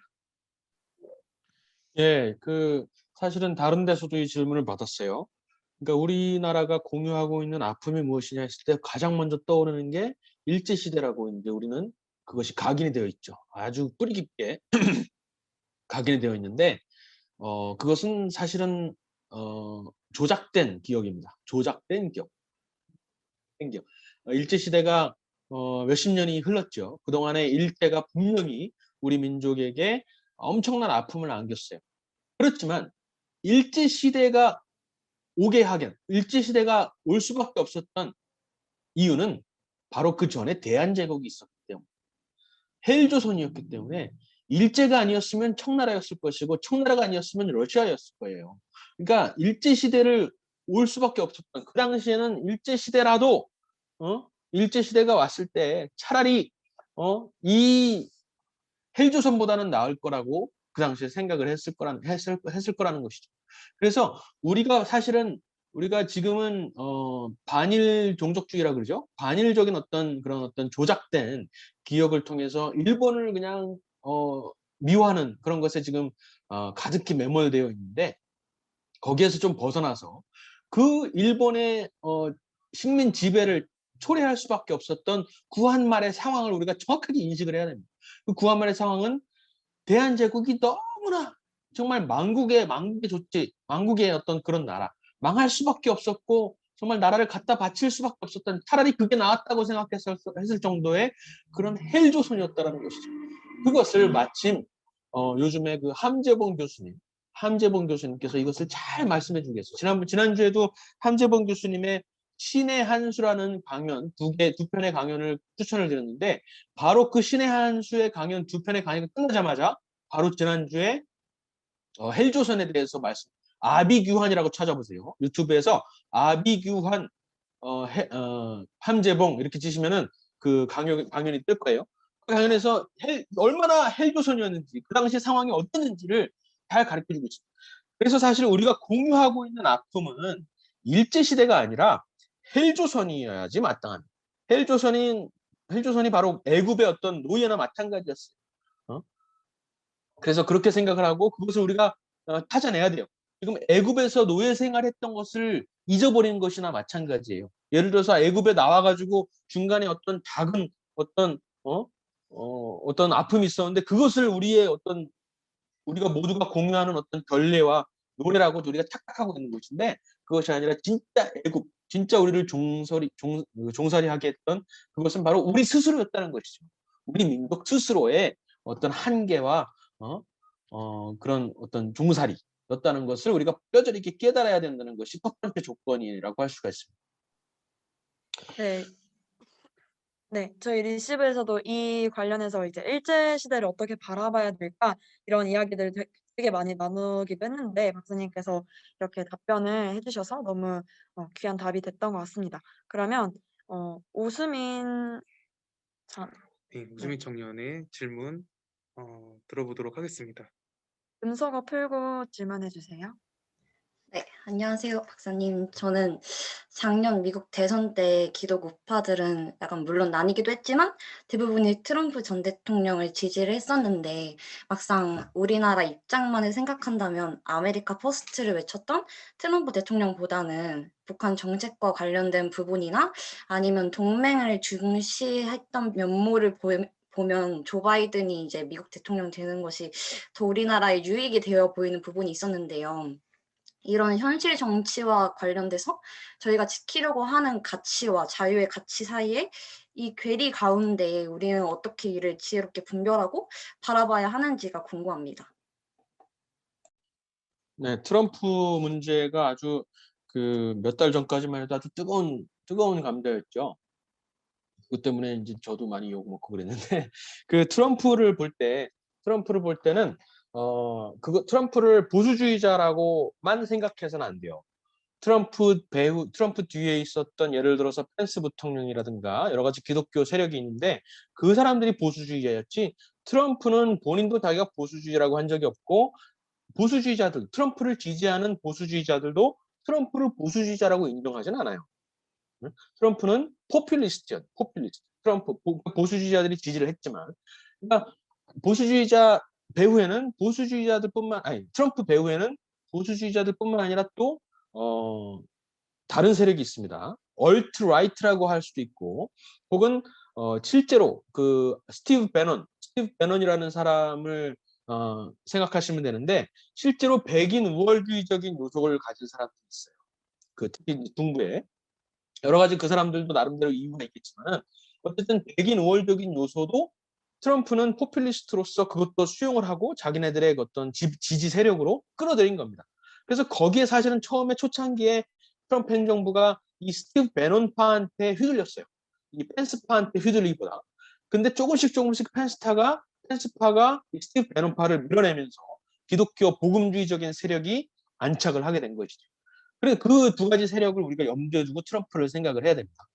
그래서 동맹을 경시하고 아메리카 퍼스트도 오해가 있어요. 아메리카 퍼스트를 백인 우월주의적이고 미국 우월주의적인 방식으로 이해할 수가 있고 그게 아니라 기독교적인 입장으로 아메리카 퍼스트를 미국 우선주의, 하나님께서 미국을 통해서 청교도를 통해서 기독교 국가로 세우셨고 미국을 통해서 분명히 어떤 구원사적인 역사를 이루신다라는 것도 아메리카 퍼스트라는 말에는 들어가 있거든요. 아메리카 퍼스트가 결국에는 미국 예외주의를 말하는데 아메리칸 엑셉셔널리즘을 영어로 쳐보면 그것은 결국 하나님께서 미국을 선택하신 어떤 프로비던스, 섭리, 그리고 그 섭리를 통한 어떤 미션, 국가적인 미션, 임무, 선교적 임무를 뜻해요. 사명, 소명. 근데 그것 말고 그것을 이해하지 못하는 사람들은 뭐라고 생각하냐면 아메리카 퍼스트를 하면은 그냥 미국 우월주의, 미국이 먼저지, 미국은 먼저 잘 살아야지, 이런 고립주의적인 세계관을 갖게 되는 거예요. 그러니까 우리가 그 아메리카 퍼스트도 그런 식으로 우리 기독교적인 입장에서 이해를 하고 바라봐야 하는 것이고 물론 그렇지 않게 해석을 하고 그것을 아메리카 퍼스트를 욕하는 입장도 우리가 이해를 해야 하는 것이죠. 그런 백인 우월주의적인 요소가 있기 때문에 그것을 이해할 수가 있는 것이죠. 그리고 바이든 행정부라 그래가지고 그러면 뭐 지난 한미 정상회담에서 그렇듯이 굉장히 한미 정상회담에서 정말 가치적인 그 동맹을 굳건히 하고 여러 가지 뭐 미사일 주권이라고 표현하는데 그런 것도 회복하고 뭐 여러 가지 가치적 인권까지 얘기했잖아요. 그런 식으로 괜찮다. 역시 트럼프의 외교는 틀렸어라고 생각하기보다는 그런 요소 그렇게 해석할 여지도 있어요. 그렇지만 그것보다는 바이든의 어떤 정신을 바이든의 국내 정치를 같이 들여다봐야 되는 거예요. 바이든이 그렇게 할 수밖에 없는 요소들을 생각을 하고 국내 정치, 예를 들어서 전혀 성경적이지 못한 그런 국내 정책, 낙태라든가 동성애라든가 여러 가지 이슈들을 우리가 잘 관찰을 하고 그렇다면은 왜 그런 사람이 동맹 문제에 있어서는 이렇게 우리 한국 보수 입장에서 볼 때, 혹은 우파 입장에서 볼 때, 굉장히 괜찮은 결과를 이뤄냈느냐. 이것을 생각할 때는 결국에는 현실 정치에서 그것을 뛰어넘을 수가 없었다는 것이죠. 그런 바이든도 이 현실 정치를 뛰어넘지 못해. 그래서 외교는 지속성이 더 크다는 거예요. 국내 정치에는 변화를 추구하지만 외교에 있어서는 지속성이 있을 수밖에 없다. 근데 그 지속성을 처음에 누가 시작했어요? 한국 입장에서는 자유주의를 딱 선택하고 근대 국가를 선택하고 미국을 선택해서 미국 손을 잡고 미국 싫다 그러는 미국을 억지로 끌어들여 가지고 동맹을 한미 방위 수호 조약을 맺은 사람이 바로 이승만. 그러니까 결국에는 지금 바이든이 저렇게 훌륭한 한미 정상회담 결과를 도출해낼 수 있었던 이유도 이승만이라는 인물이 건국을 했기 때문에, 대한민국을 그렇게 만들었기 때문에 어쩔 수가 없이 바이든도 끌려왔다라고 해석을 할 수가 있는 거예요. 그래서 트럼프를 해석하는 것에도 우리가 약간 밸런스를 가져야 되고, 너무 지금 약간의 뭐랄까 트럼피즘이라 그래가지고 트럼프를 너무 이렇게 막 거의 숭배하다시피 하는 것도 있는데 그거 굉장히 경계해야 됩니다. 트럼프 세력 안에는 분명히 아주 비기독교적이고 반유대교적인 그런 요소들이 있기 때문에 그래요. 거기에서 에반젤리칼한 그 복음주의적인 요소를, 그러니까 그것은 사실은 펜스 부통령으로 대표가 됩니다. 인터넷에 보면은 펜스가 뭐 그 배신자니 뭐 이런 말들 막 하는데 그런 거 제발 믿지 마시고요. 펜스 부통령이나 이런 사람들을 통해서 딱 그 복음주의 기독교적인 보수주의자들이 딱 대표가 돼요. 그런 사람들이 배후 있고 그런 사람들을 우리가 따라야 된다라는 것을 생각을 해야 됩니다. 예. 네, 저희 두 번째 질문도 저희 대학 정연의 부장 안수 집사님께서 남겨주신 질문들이 있는데요. 제가 대신 읽어보겠습니다. 사회주의 기본 사상이 인간 중심이라는 말씀을 아까 해주셨었는데 혹시 문재인 정부에서 주장하는 사람이 먼저다라는 표현 또한 이와 관련된 내용이라고 볼 수 있을까? 이렇게 질문 남겨주셨습니다. 네. 그럼요. 그럼요. 근데 문재인 정부뿐만 아니라 사람이 세운 모든 정부가 그래요. 모든 정부가 팽창하려는 의지가 있습니다.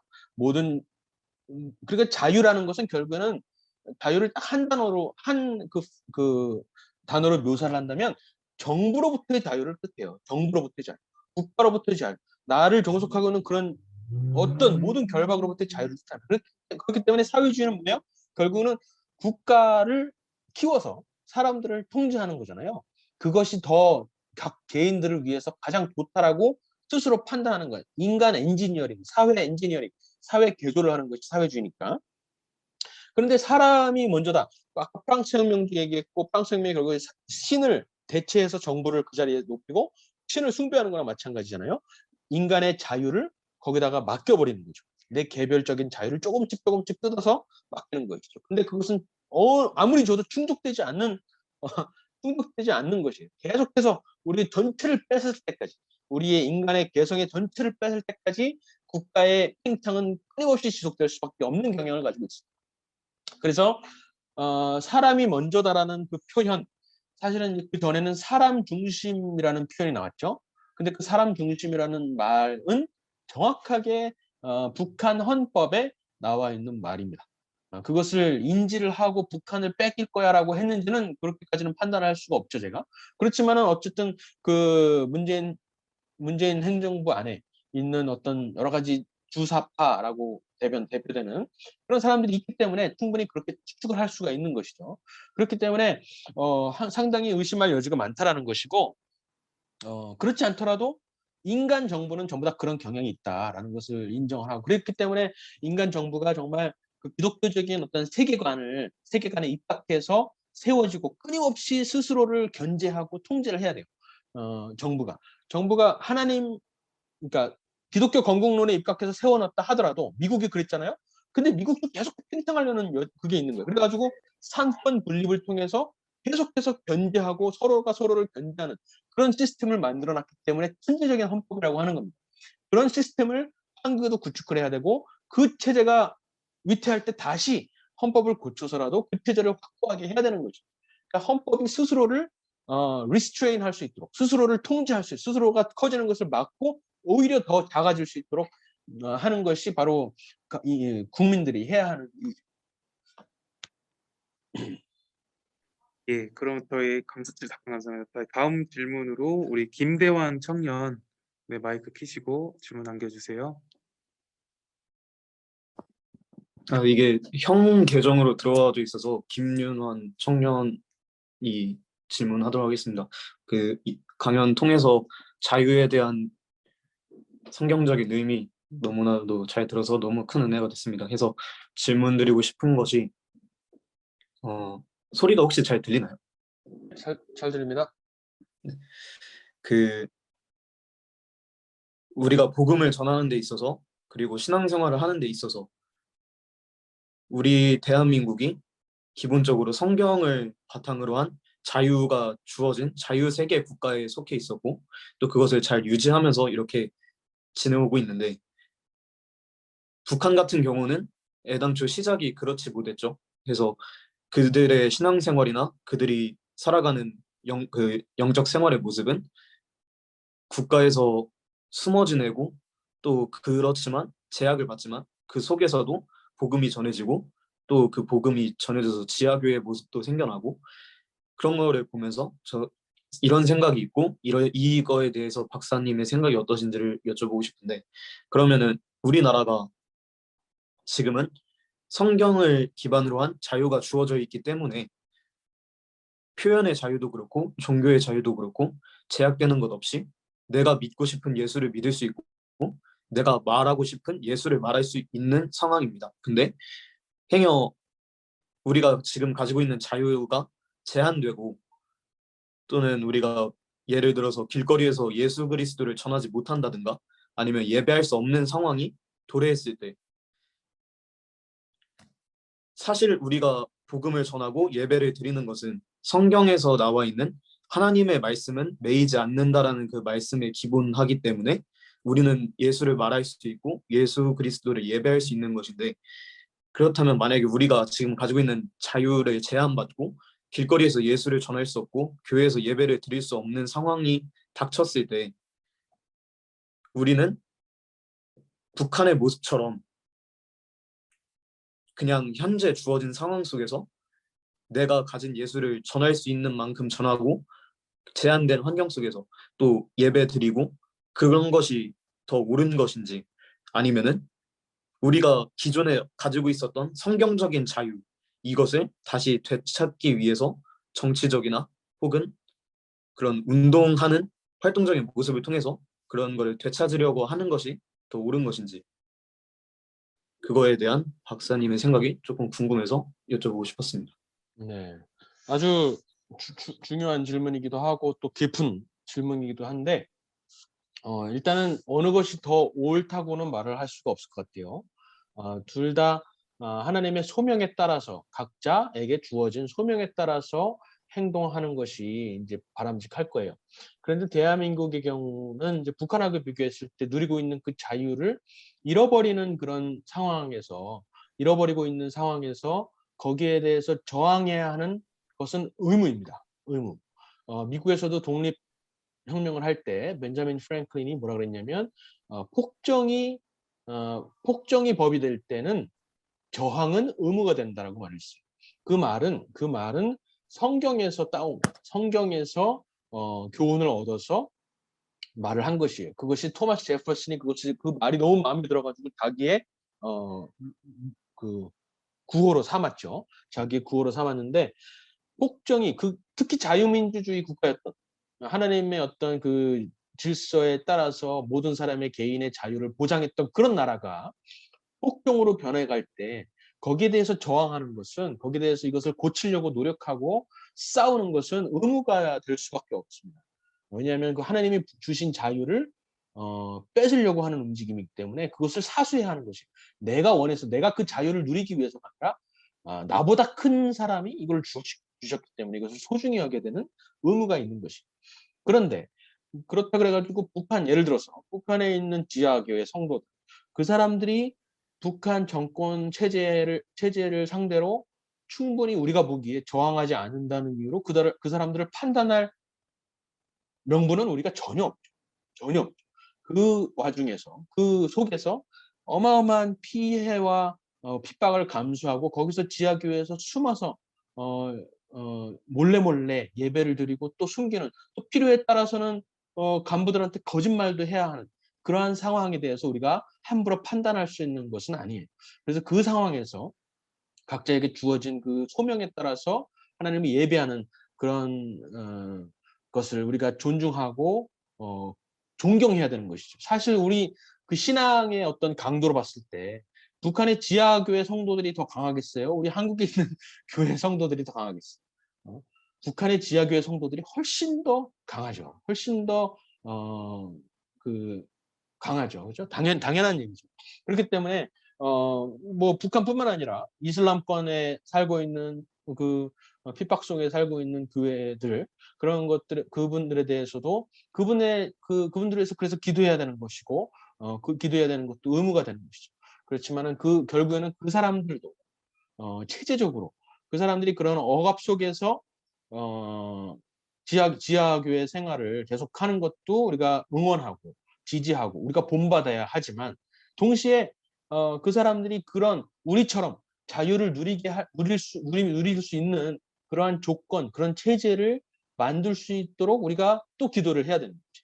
그렇기 때문에 이 약간의 같은 것이라고 할 수 있어요. 어떻게 보면은 우리도 마지막 때 여러 가지 요한계시록의 예언이나 보면은 결국에는 사회주의, 우리가 예를 들어서 사회주의를 얘기하지만 사회주의 같은 어떤 그런 적그리스도의 체제가 도래할 것을 우리는 알고 있잖아요. 그때 우리는 결국 북한에 살고 있는 지하교회 사람들과 별반 다를 바 없이 정말 어마어마한 핍박 속에서 그리고 많은 사람들은 그 신앙을 포기를 하겠죠.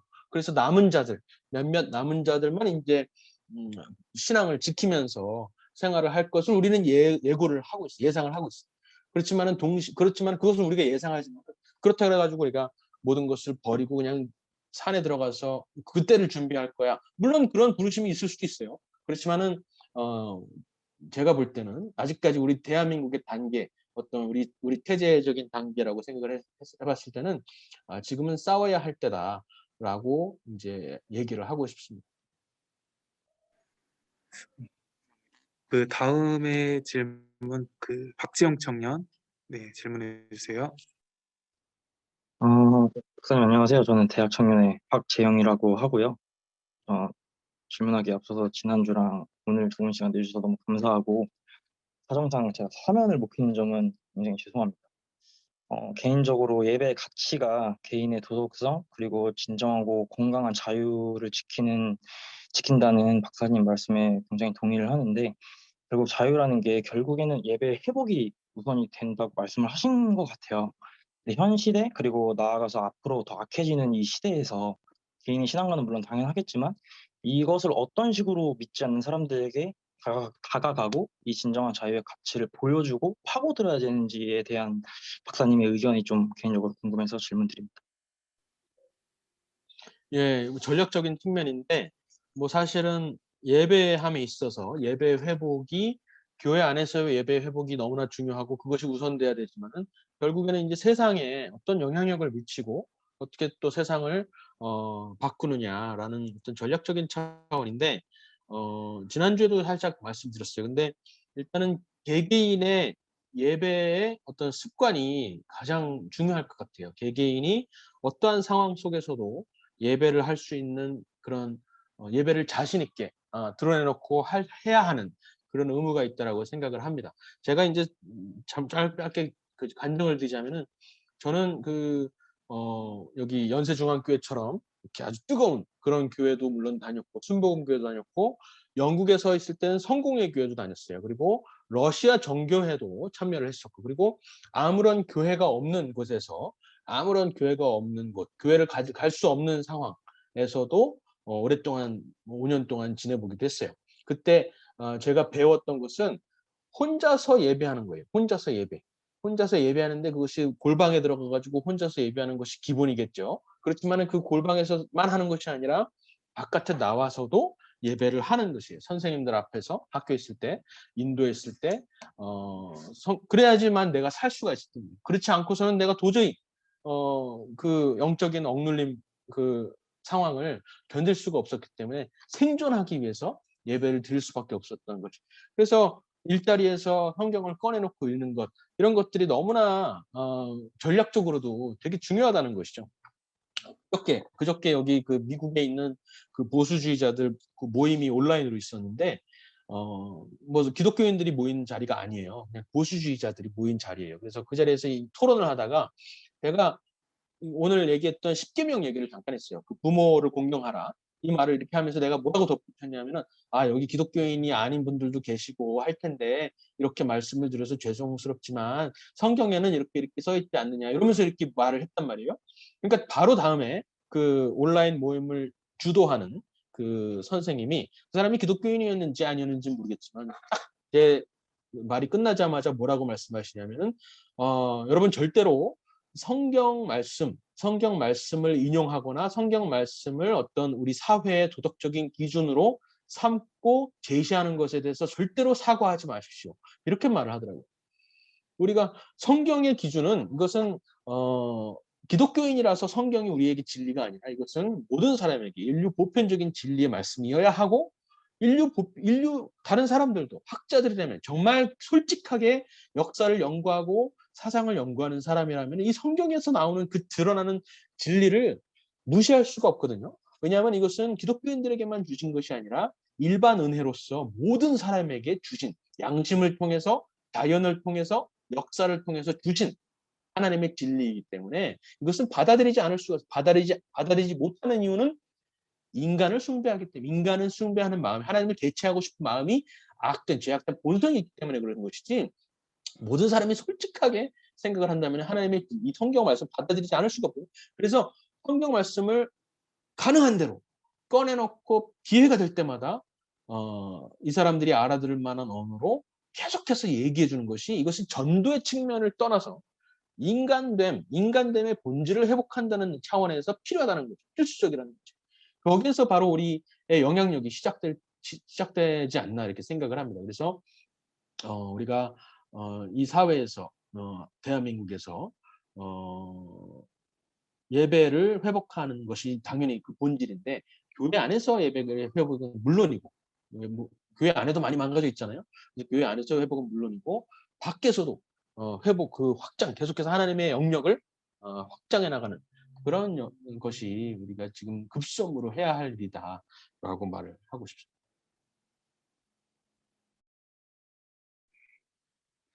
네, 혹시 계속 질문 있으신 분들 있으면 남겨주시면 감사하겠습니다. 네. 그리고 저희 지금 스텝으로 Q&A 계속 공지 올려주시는 우리 정화도 사실 질문 있다고 했었거든요. 그래서 그 부분도 질문 바로 이어서 해주시면 감사할 것 같습니다. 한두 분만 더 질문 듣고 표정 강연을 마무리해도 좋을 것 같습니다. 네, 한두 분만 더 질문 받도록 하겠습니다. 네, 제가 그러면 이 시간에 박사님께 질문을 드리고 싶은데, 제가 사전에 그 칼럼을 봤어요. 그리고 저번 주랑 오늘까지 강연을 들었는데, 그 칼럼에 보면 또 말씀도 해주셨지만 십계명은 이스라엘 민족에게만 해당되는 것이 아닌 인류 보편적인 도덕 윤리 체계라고 써져 있더라고요. 근데 그 필요성을 절감하고 모세에게 여호와로부터 율례와 법도를 부여받아야 함을 조언했던 게 미도르바 이방 제사장이었던 것이 그 보편성을 증거한다고 거기에 기재가 되어 있었는데, 이 당시에 그러면 이방 제사장이 이돌아가는 이게 직간접적인 동의는 물론 조언까지 한 거잖아요. 그러면 이게 저는 그때 생각했을 때 이게 어느 정도는 사회적 공감대가 형성이 돼서 수긍했을 거라는 생각을 했거든요. 그래서 근데 현재를 보면 전 세계적으로 도덕 윤리 체계가 허물어지고 있는 실태에 있잖아요. 예컨대 낙태나 가는 재산 등을 들 수 있을 것 같은데 이에 하나님께서 주신 십계명은 오늘날 시대의 흐름 속에서는 배타는 물론 종속되고 있는 가운데 있는데 이방인 이전에 동일하게 이방인이 이돌아가는 기본 윤리를 다 동일했는데 왜 현 시대의 사람들은 안 믿고 왜 수긍하지 않는가라는 의문이 들더라고요. 똑같이 악한 사람인데. 그래서 이 부분에 대해서 한번 여쭤보고 싶어요. 예, 그 당시에 그 고대 이스라엘이 있었던 그 당시 환경을 정확하게 파악하기는 되게 어려워요. 그 당시에 이제 그 유대의 학자들은 지금하고는 상상할 수 없는 어마어마한 윤리적인 도덕적인 타락이 있었을 것이다라고 말을 합니다. 이드로는 그 와중에도 나름대로의 양심을 지키고 있는 그렇지만 다른 이방신을 섬기는 제사장이었다라고. 그렇기 때문에 솔직하게 그 여호와가 더 우월한 것을 인정할 수 있었다라고 말을 합니다. 그래서 이제 그 당시 상황이 지금보다 얼마나 더 타락했을지 모르겠어요. 왜냐하면 나중에 하나님께서 그 이스라엘 민족을 통해서 그 다 살육을 하시잖아요. 남녀노소 할 것 없이 다 죽이는 그 과정이 하나님께 공의 하나님이시라면 그 정말 실제로 그런 기록이 있고, 예를 들어서 아까 지난주에 말씀드렸지만 영아살해라든가 근친상간, 정말 하나님이 용납할 수 없는 그런 죄악이 너무나 범람했기 때문에 그렇게 치실 수밖에 없었다라고 이제 우리가 보통 이해를 하고 그런 기록도 있고요. 고대 기록을 보면 그렇게 이해를 하고 있는데, 그래서 이제 지금과 비교했을 때 어떨지는 제가 알 수 없습니다. 그런데 현대에도 사실은 그런 어떤 인류 보편적인, 물론 동성애도 그렇고 이런 것이 너무나 일반화돼 있어서 그것이 다처럼 보일 수가 있어요. 그렇지만은 꼭 그렇지도 않습니다. 분명히 인류 보편적으로 공감대가 형성이 돼 있어요. 살인하지 말아라. 물론 살인하지 말아라가 대표적이죠, 그죠? 그리고 뭐 간음하지 말아라, 이거 많이 흔들리고 있죠. 그리고 남녀, 부모 이런 것들 많이 흔들리고 있지만은 그래도 아직까지 대부분의 사람들은 정말 솔직하게 물어봤을 때 대부분의 사람들은 보수적이라고 저는 생각을 해요. 그 보수주의적이다라는 그 사실을 깨우쳐줄 필요가 있을 뿐이지, 지금은 눈이 가리워져 있기 때문에, 여러 가지 문화적인 요소들 때문에, 사실은 문화를 점령당했기 때문에 그래요. 할리우드가 완전히 점령당했고, TV가 다 점령당했고, 언론이 다 점령당했기 때문에 동성애를 찬양하는 것이 세계의 인류 보편적인 가치처럼 보이는 것이지, 사실은 그렇지 않거든요. 당장 자기 자녀들 동성애 연결해 봤을 때 어느 누구도, 어느 부모가 정말 솔직하게 얘기를 했을 때, 정말 사회적인 시선 다 하고 정말 솔직하게 했을 때 누가 그거를 바라겠어요? 자신의 대가 끊기는데, 이기적인 생각을 해서라도 대가 끊기기 때문에 동성애를 한다면, 그렇기 때문에 그것은 원하지 않는다는 것이죠. 그래서 모든 사람은 기본적으로 보수적, 그러니까 하나님께서 창조하셨을 때 그때 그 본연의 질서를 우리는 알고 있다는 거죠. 양심이 알고 있고, 경험적으로 알고 있고, 그리고 자연적인 인간 생리적인 그런 것을 통해서 동성애를 빗대봤을 때는 우리가 안다는 거예요. 옳고 그름을 안다는 거지. 근데 문화가 지금 빼앗겨 있는 상태다. 그래서 문화를 되찾는 것이 중요하다라는 것이에요. 그래서 그 당시에도, 고대 이스라엘 당시에는 이방인 제사장이 여기 여호와를 찬양하고 그 어떤 질서를 재현했다라는 것을 통해서 이것은 인류 보편적인 가치관이구나라는 것을 우리가 이해할 수 있듯이, 지금도 사실은 정치적인 기독교 얘기를 거의 안 하고, 완전히 안 할 수는 없지만은 거의 어떤 신앙적인 용어를 사용하지 않고 일반인들에게 이 보수주의적인 가치관을 충분히 설명할 수가 있다는 것이죠. 그것은 전략적인 측면에서 말을 하는 겁니다. 기독교적인 용어라든가 신앙적인 용어를 쓰는 것이 부끄럽거나 숨기기 위해서 그런 것이 아니라 전략적으로 그렇게 한다라도 정치 철학적인 용어로만 설명을 하더라도 충분히 이해가 되고 납득이 가능한 이야기라는 것이죠. 이것은 일반 은혜의 영역에 있기 때문에. 그래서 러셀 커크가 유명한 이제 보수주의자 아시죠? 러셀 커크가 말리는 순간까지 예수님을 안 믿었다는 거 아니에요. 정말 누가 봐도 그 책들을 보면은 어떻게 이거 완전히 기독교적인 그런 가치관과 세계관이 너무나 뚜렷한데 어떻게 신앙이 없이 이런 것을 쓸 수가 있었을까라고 생각을 하는데 조금 더 생각해 보면은 신앙이 없었기 때문에 이렇게 거대한 대작을 남길 수가 있었다라고 말을 할 수가 있는 거예요. 신앙이 없었기 때문에 이것을 믿음으로 받아들이는 하나님의 말씀을 그대로 받아들이는 것이 아니라 인간의 이해로 정말 솔직하게 계속해서 이것을 탐구하고 추적하고 했던 것이죠. 그렇기 때문에 이렇게 방대한 분량의 정말 통찰력 깊은 인간의 언어로 표현할 수 있는 극 최대치를 섭렵할 수가 있었다는 것이죠. 그리고 말년에 물론 회심을 하고 예수님을 영접했다는 서신의 기록이 또 있습니다. 그래서 참 다행이라고 또 생각을 하는데 어쨌든 그래서 인류 보편의 그런 가치관, 인간 내재되어 있는 양심을 깨우는 것이 우리의 역할이다라는 거. 양심, 역사, 경험 이거 생각하면 돼요. 역사 그리고 양심 그리고 자연 이 세 가지가 하나님을 증거하고 있고 우리가 피조물이라는 것을 증거하고 있다는 것을 우리가 항상 명심을 해야 됩니다. 우리가 하나님의 계시를 통해서 성경을 통해서 받는 것은 우리가 특별 은혜라고 이제 할 수가 있지만은 분명히 일반 은혜적으로 자연과 역사와 경험, 이것은 양심, 이것은 모두에게 공통으로 가지고 있다는 것을 우리가 명심을 해야 돼요. 이것을 세 가지를 전부 다 가리려고 하는 것, 특히 양심을 무뎌지게 하고 양심에 자꾸 털이 나게 한다 그죠? 털이 나게 하는 그런 것이 바로 문화를 뺏겼기 때문에 그거를 찾아와야 된다는 것이고. 예. 예, 마지막으로 저희 박영빈 청년의 질문을 듣고 마무리를 하면 좋을 것 같습니다. 네, 박영빈 청년 질문해 주세요. 네, 박사님 감사합니다. 좋은 강의 들었고, 전 이제 궁금한 게 요즘 우리나라에서 이제 복지 정책에 대해서 이제 많이 이야기가 나오고 있잖아요. 선별 복지를 해야 된다고 주장하는 사람들, 그리고 아니면은 우리나라는 이제 민주주의가 성숙하지 않기 때문에 선별 복지는 많은 시민들이 받아들이기 어렵기 때문에 많은 사람들이 다 복지를 받아야 된다 이렇게 주장하는 이제 두 가지 측면에서 이제 논의가 되고 있는데 이제 성경을 읽어보면 하나님께서는 가난하고 없는 사람들을 이제 도와주라고 하신 거 보면은 이제 선별 복지가 이제 필요하다고 생각을 하는데 현재 우리나라 이제 민주주의 시민 의식이나 이런 것들을 볼 때 좀 시민들이 받아들이고 현재 우리나라 수준에서 가장 필요한 복지 정책이 무엇인지 한번 성경적 관점에서 궁금했어가지고 질문 드립니다.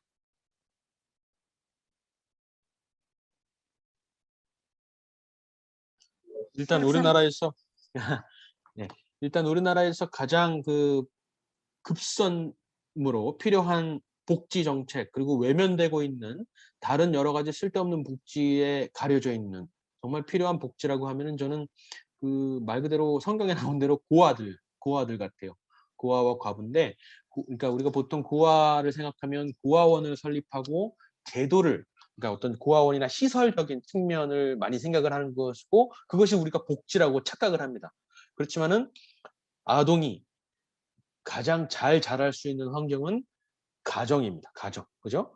시설이 아니라 가정이라는 거 우리가 분명히 생각을 해야 돼요. 그래서 가정을 활성화시키고 만약에 부모가 없다면은 입양을 통해서라도 시설보다는 가족으로 아이를 몰아주는 그게 바로 진정한 의미의 성경적 가치관에 입각한 복지라고 할 수가 있어요. 성경에서도 줄곧 말을 하고 있는 것이고. 그런데 이제 보편 복지와 선별 복지를 이제 얘기를 해보면은 당연히 선별 복지가 이제 합리적이죠. 이것은 어떤 가치관이나 명분을 떠나서 실용적인 측면에서 보더라도 보편 복지는 불가능한 거죠. 효과적이지도 않을 뿐더러 그 재원 마련이 불가능할 뿐더러 효과적이지도 않아요.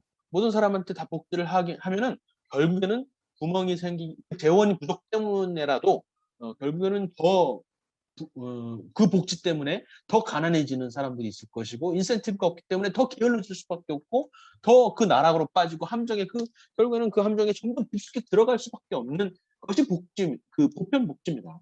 그래서 이것은 어떤 기독교적인 가치관이나 어떤 명분을 떠나서 순수히 실용적인 측면으로 봤을 때도 선별복지가 맞다. 경제학적인 측면으로 봤을 때도 선별복지가 맞다라고 이야기를 할 수가 있고, 그리고 복지는 한번 하기 시작하면은 이것은 정부와 비슷해요. 복지를 누가 해요? 결국 정부가 하잖아요.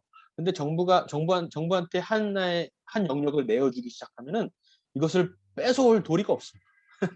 정부는 그리고 더 많은 것을 원해요. 정부가 원하는 복지는 뭐예요? 요람에서 무덤까지입니다. 요람에서 무덤까지 내가 너희의 인생을 책임져 줄게라고 말을 하는 것이 정부예요. 실제로 그 말을 민주당 의원이 얼마 전에 몇 달 전에 했죠.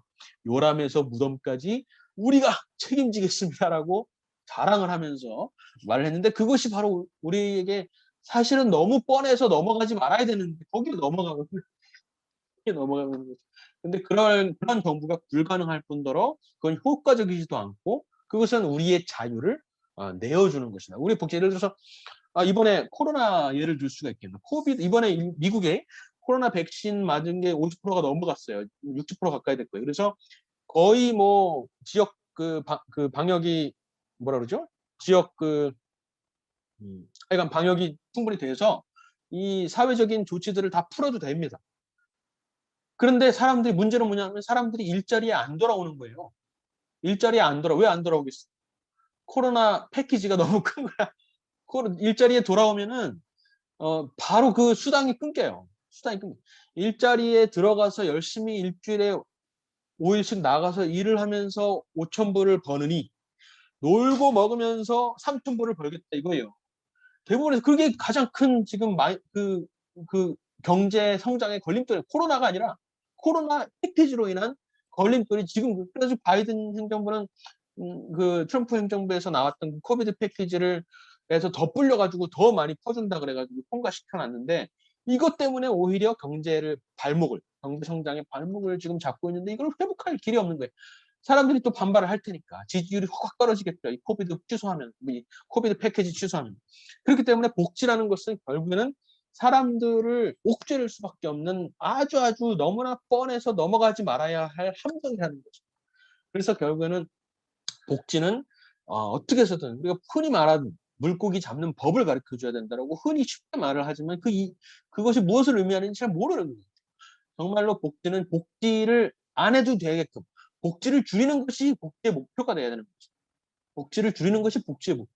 근데 지금은 대부분의 국가들이 반대로 해석을 하고 복지를 어떻게 해서든 최대한 늘려서 요람에서 무덤까지 모든 사람을 책임지는 것이 복지라고 생각을 하고, 코로나 때문에 이것이 더 보편적인 것처럼 되어 왔는데 그것은 불가능할 뿐더러 효율적이지도 못하고 인간 본성에 어긋나는 것이죠. 그렇게 하면 인간은 점점 더 나태해지고 게을러질 수밖에 없기 때문에 놀고 먹는 거를 좋아하기 때문에 그럴 수밖에 없습니다. 그래서 선별복지가 맞고 보편적인 복지는 틀린 것입니다. 네. 감사합니다. 근데 지금 박사님 마무리하려고 했었는데 질문 한 명이 더 채팅방 올라왔는데 네, 가능할까요? 괜찮습니다. 네. 예. 그러면 유다솔 청년 질문 해주세요.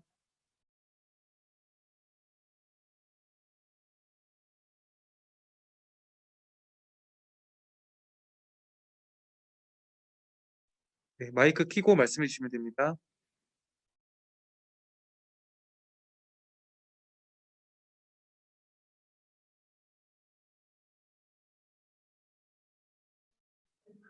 예, 지금 부재 중인 것 같아서요. 아닌데 이게 예, 마이크 켰네요, 지금. 네, 유다솔 청년 말씀해 주세요.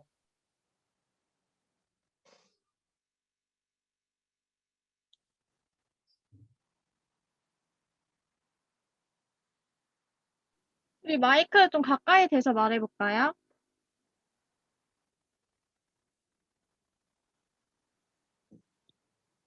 들어가고 있는 중이야.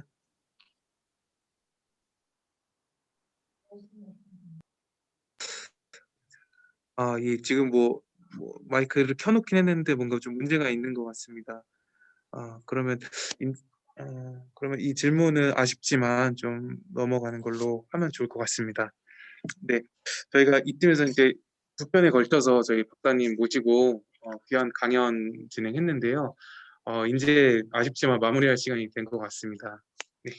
네, 사실 여러분들께서 해주신 질문들도 진짜 하나하나 굉장히 의미가 컸고, 제가 들으면서도, 이 부분은 나도 정말 궁금했던 부분이다. 이렇게 생각도 들고, 또 저희 리시브에서 내부적으로도 많이 다루고 있던 문제들도 이제 박사님께서 더 이제 전문적인 이렇게 이야기를 해주셔서 너무 도움이 됐던 것 같습니다.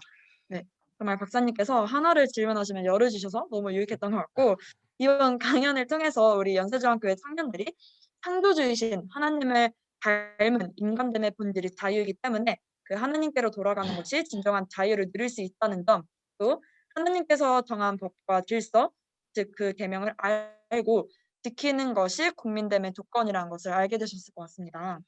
네, 그리고 중요하고 또 정말 성경적인 메시지로 저희 청년들에게 말씀을 해주셔서 더욱더 이런 정치적인 문화적인 부분, 우리가 놓치고 있었던 부분들을 이 퍼즐이 조각이 모아지는 것 같은 강연이었던 것 같습니다. 그래서 저희가 기독교적인 성경을 기반으로 한 자유 위에서 이 어떻게 우리 청년 세대가 앞으로 세대는 점점 더 변할 거고 문화와 정치와 아까도 말씀하셨던 부분들이 계속해서 변화가 돼갈 때 어떤 자세로 어떤 중심으로 우리가 세상을 살아가야 될지에 대한 귀한 좀 기준이 잡히는 시간이 되지 않았나 생각이 됩니다. 네, 2주 동안 박사님 너무나도 감사드립니다. 또 많은 것을 깨달았습니다. 마지막 우리 청년들에게 저희 해주실 수 있는 말씀 있으시면 좀 부탁드리겠습니다.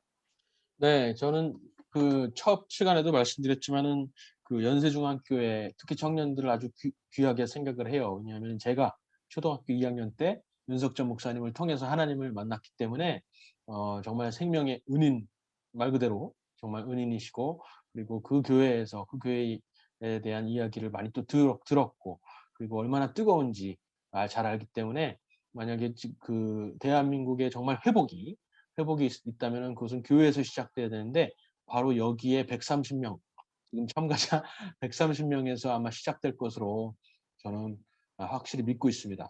그래서 너무나 귀한 시간이었고 저도 많이 배우는 시간이었어요. 특히 이 지금 그 오늘 어제 그 지난주랑 오늘 얘기한 그 출애굽기 내용이 사실 한국에도 아직까지는 소개가 안 됐고, 최근에 나온 책들을 막 급하게 읽고 정리를 한 것이에요.